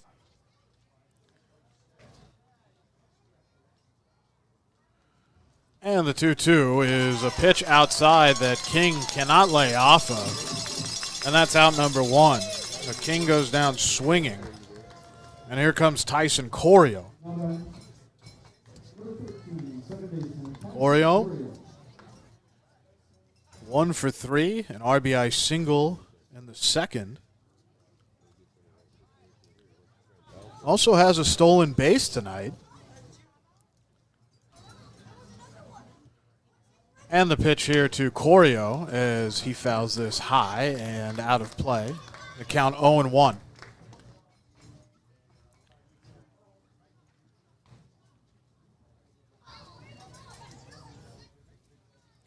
Some games have gone final now, as of now in the CCL. Runner on first, 1 away, the 0-1. That's a good fastball. At the knees for strike number 2. Tyson in an 0-2 hole. So Corio going to have to dig deep in battle here.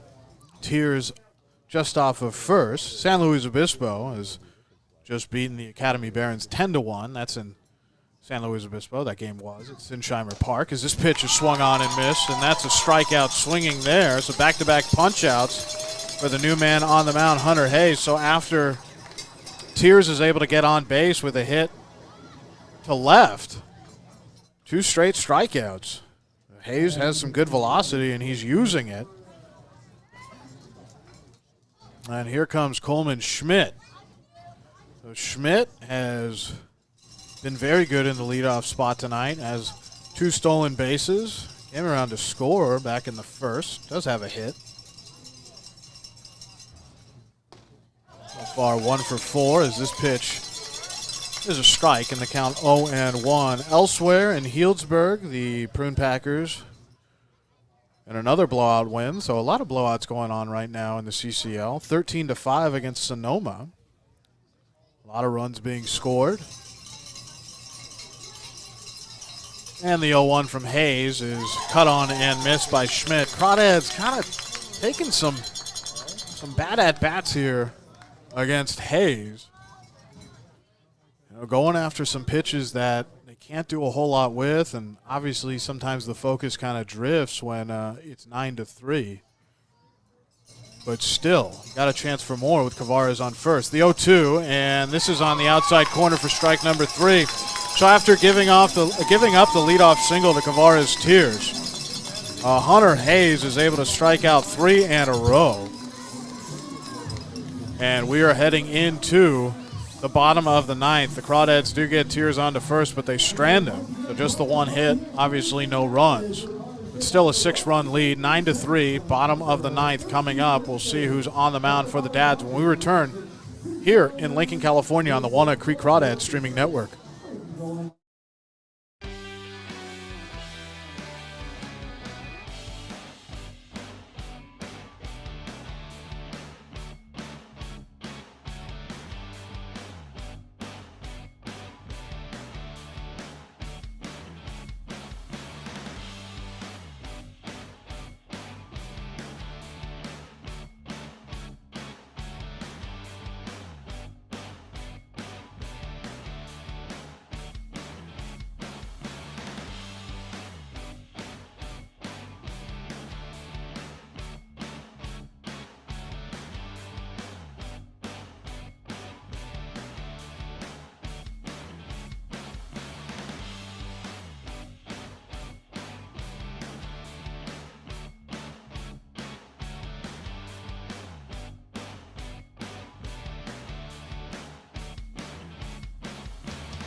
Bottom of the 9th inning, the new pitcher in for the Crawdads is Jacob Craig. So he's coming in for Carnes.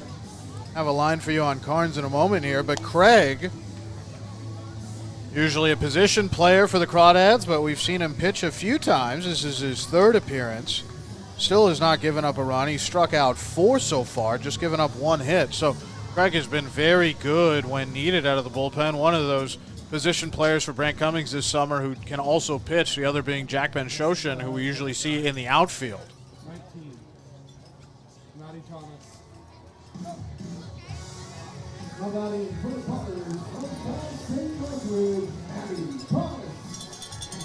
And it's going to be 3, 4, and 5 for the Potters. Instead of Reese Regatz in the DH spot, it's going to be Matty Thomas who's pinch hitting. So Thomas, Olsen, and Caulfield. That's where you get more pinch hitters. First pitch here from Craig is hit over to third. Ellis has it, up with it, throws on to first. Plenty of time there for a quick 1 pitch, 1 out. And Craig just getting back to what he does when he's on the mound. He's got no fear, and in some ways reminds me of Trevor Werner in the sense of he goes on the mound as a position player and just throws a heater right at the first batter, second batter. It doesn't matter who he's going after. He throws that fastball, Tries to be very aggressive with it early in the at-bat. Well, here is Justin Olsen. First pitch here is a fastball that hits the zone, and the count 0-1.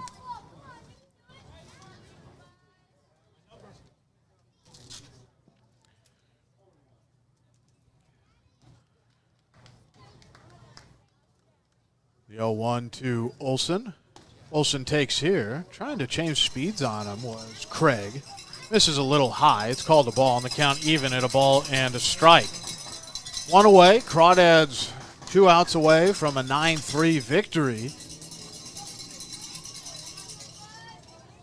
The 1-1 pitch, as this is a foul ball that is hit hard, but foul down the first base line, ends up near the beer garden. And the count 1-2.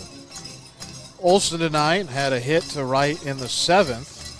He was 1 for 3, and he walked in the 5th. Trailing by 6, though, the Potters need base runners and not outs. 1-2 from Craig. There's a fastball that runs in, and it does not nick the bat. Kind of a sound made there, but I think that was off the protective gear of the catcher, Barnhart, and the count even at 2-2. 2 balls and 2 strikes. Craig not wasting any time, getting the ball and firing immediately almost.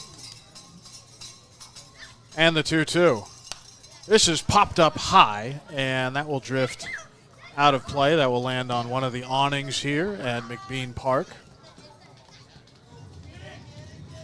Craig's last pitching appearance was on June the 18th. That was an 8-2 victory. That was that game last week against the West Coast Kings. Through a clean inning. The 2-2. And this is hit hard and deep to right field, and that ball ain't coming back. Oh, Craig gives up his first run of the summer. That's the second hit he's given up this summer, and it's a big fly for Justin Olsen. It is now 9-4.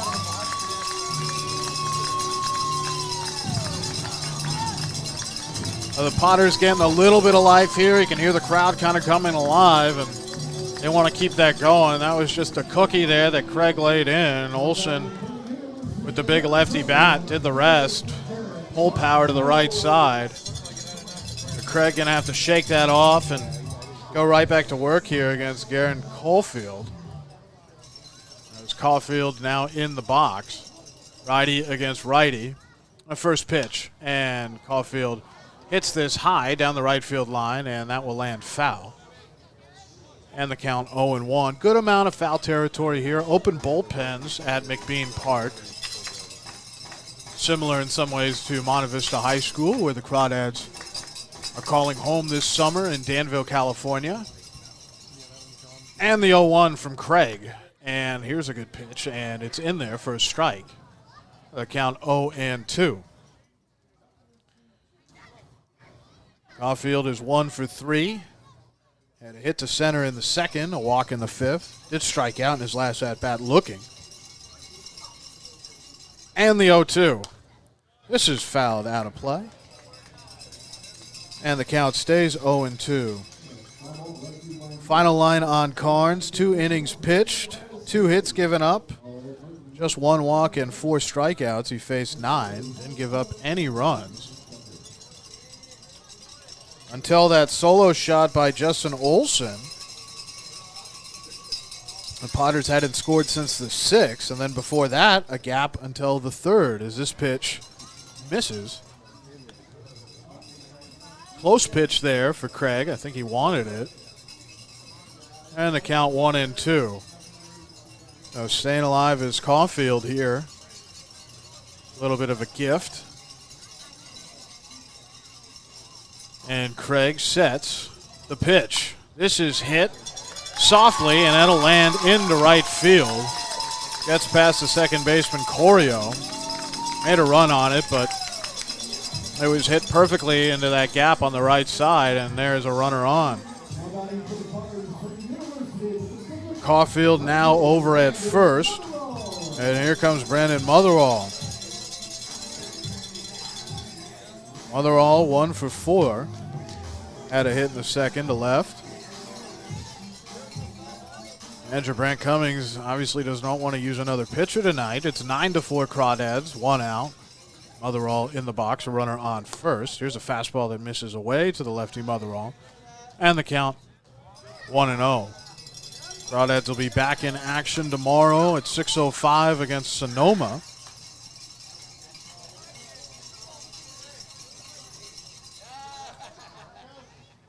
This pitch is a good fastball in the inner half, called for strike number 1. Count even now at 1-1. Sonoma lost tonight 13-5 against Healdsburg. The 1-1 from Craig. This misses high and away.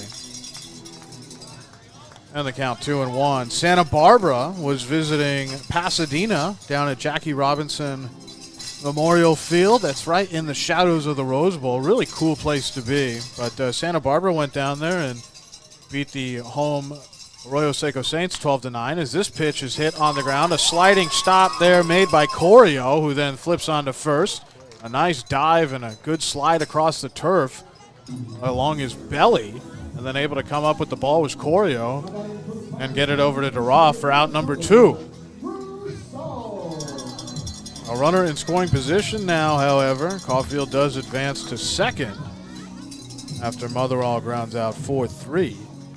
And here's Drew Stahl. He's the last chance for the Potters as it stands now. Crawdads 6-5, 3-4 in league play. Have a chance to move to 7-5 and 4-4 in the CCL North.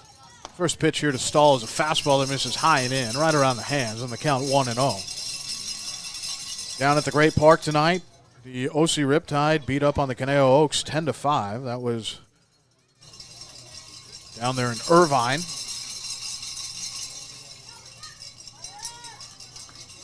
And the pitch from Craig, it's swung on and missed, and it does get by the catcher, Barnhart.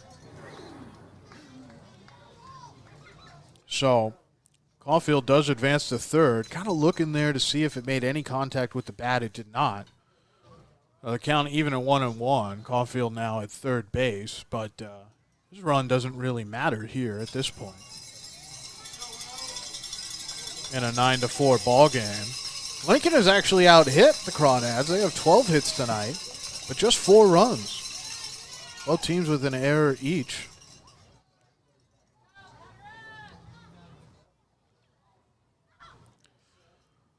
One from Craig, and a good off-speed pitch there from Craig. Kind of almost a slurve of some sort. I'm not sure if that's more of a gravity pitch from Craig, just taking some velo off, but it induced a swing and miss here from Drew Stahl on the count 1-2. Craig just needs a strike here to get out of this with a win. The 1-2 pitch, and this misses high and inside, does not get away from Barnhart. So he's able to scramble and go find it, and Stahl has to stay at third. He's not able to cross home plate. The count even at 2-2, but Craig just a strike away from getting the Crawdads out of here with a win tonight. Game above 500 right now. Have a chance to get to 2 games above 500.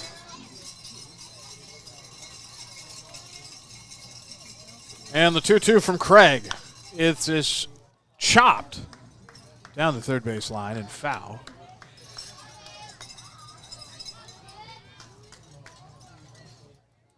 Game running a little late now, just past the 10 o'clock hour. A lot of youngsters out here at the ballpark, however. They're not tired. And the 2-2. This is checked on and tapped out in front of home plate. Craig has it and throws to first to Duroff for out number 3. The Crawdads win 9-4 tonight. And they do it in pretty impressive fashion. Defensively, very good. Brome with some nice plays in the outfield. Perkins with a pretty good start. Ben Clark will actually get the win, but Perkins with a very solid start. The Crawdads able to knock in 9 runs tonight. Even though they were out hit by Lincoln. Lincoln had 12 hits tonight, but just the 4 runs for them to show. The line score, 9 runs on 9 hits and an error for Walnut Creek, 4 runs and 12 hits and an error for Lincoln. Now Craig able to come in and get the outs he needed. Did give up the home run to Justin Olsen in the bottom of the 9th. That made it 9-4, but other than that, I mean, a pretty error-free, mistake-free game by the Crawdads tonight. Hopefully more of that to come. They are now 4-2 in their last 6. And in the last 7 games played for Lincoln, that's a team going the other direction. They are now 1-6 in their last 7. So a tough loss for Lincoln. A losing pitcher will be Anthony Susak, who was making his first start tonight as a Lincoln Potter. And he threw 4 2/3 innings, gave up 6 hits, 5 runs, all earned, faced 22 men. It was rough for him, but the Crawdads, they brought the bats out. They were very aggressive on the base path, stole 6 bases. Schmidt with 2 by himself. Also, you had Donnelly, who went deep to right, hit a monstrous home run. That kind of got the tone set there for the Crawdads. They were able to score a couple of runs early and then have the big top of the 6th where they were able to pocket 3 more runs. So Crawdads win tonight, 9-4. They'll be back on the field tomorrow at Arnold Field in Sonoma. That game will be at 6:05 Wednesday, tomorrow evening, and then the last game of the 3-game road trip will be against the West Coast Kings on June 23rd. That's the Thursday. That's this Thursday at 7 p.m. That's coming from Napa Junior College. The next time the Crawdads are at home is this Friday, June 24th at 4 p.m. Then on June the 25th, Saturday, they will be at home as well. So the Riptide, then the Saints, and then the Riptide once more from Monte Vista on June the 26th. That is a Sunday at 12 p.m. And then the off day on Monday and at home one last time, so 4 times in a row, and that'll be against the Solano Mudcats on June 28th, which is a Tuesday at 4 p.m. So 4 home games coming up after these next 2 road games for the Crawdads. They are now 7-5, and they moved to 4-4 overall in league play. So 7-5 with the overall record, and in the CCL North overall, they are 4-4. Give you an updated look at the standings, how they are tonight with this game just going final. Healdsburg still in first place. Solano 2 games back at 6-4 in league. Healdsburg is 8-2. And the Crawdads 3 games back now at 4-4 in league play. So, for Austin-Oda, I'm along to say the Crawdads win tonight, 9-4. Game started at 6:43, ended at 10:05. So 3 hours and 22 minutes is our game time tonight. So a little bit of a lengthy contest. Been having some short ones lately, but the Crawdads do get the win. So once again, for Austin-Oda, I'm along to say Crawdads win tonight, 9-4. Thank you all for joining us here on the Crawdads Streaming Network.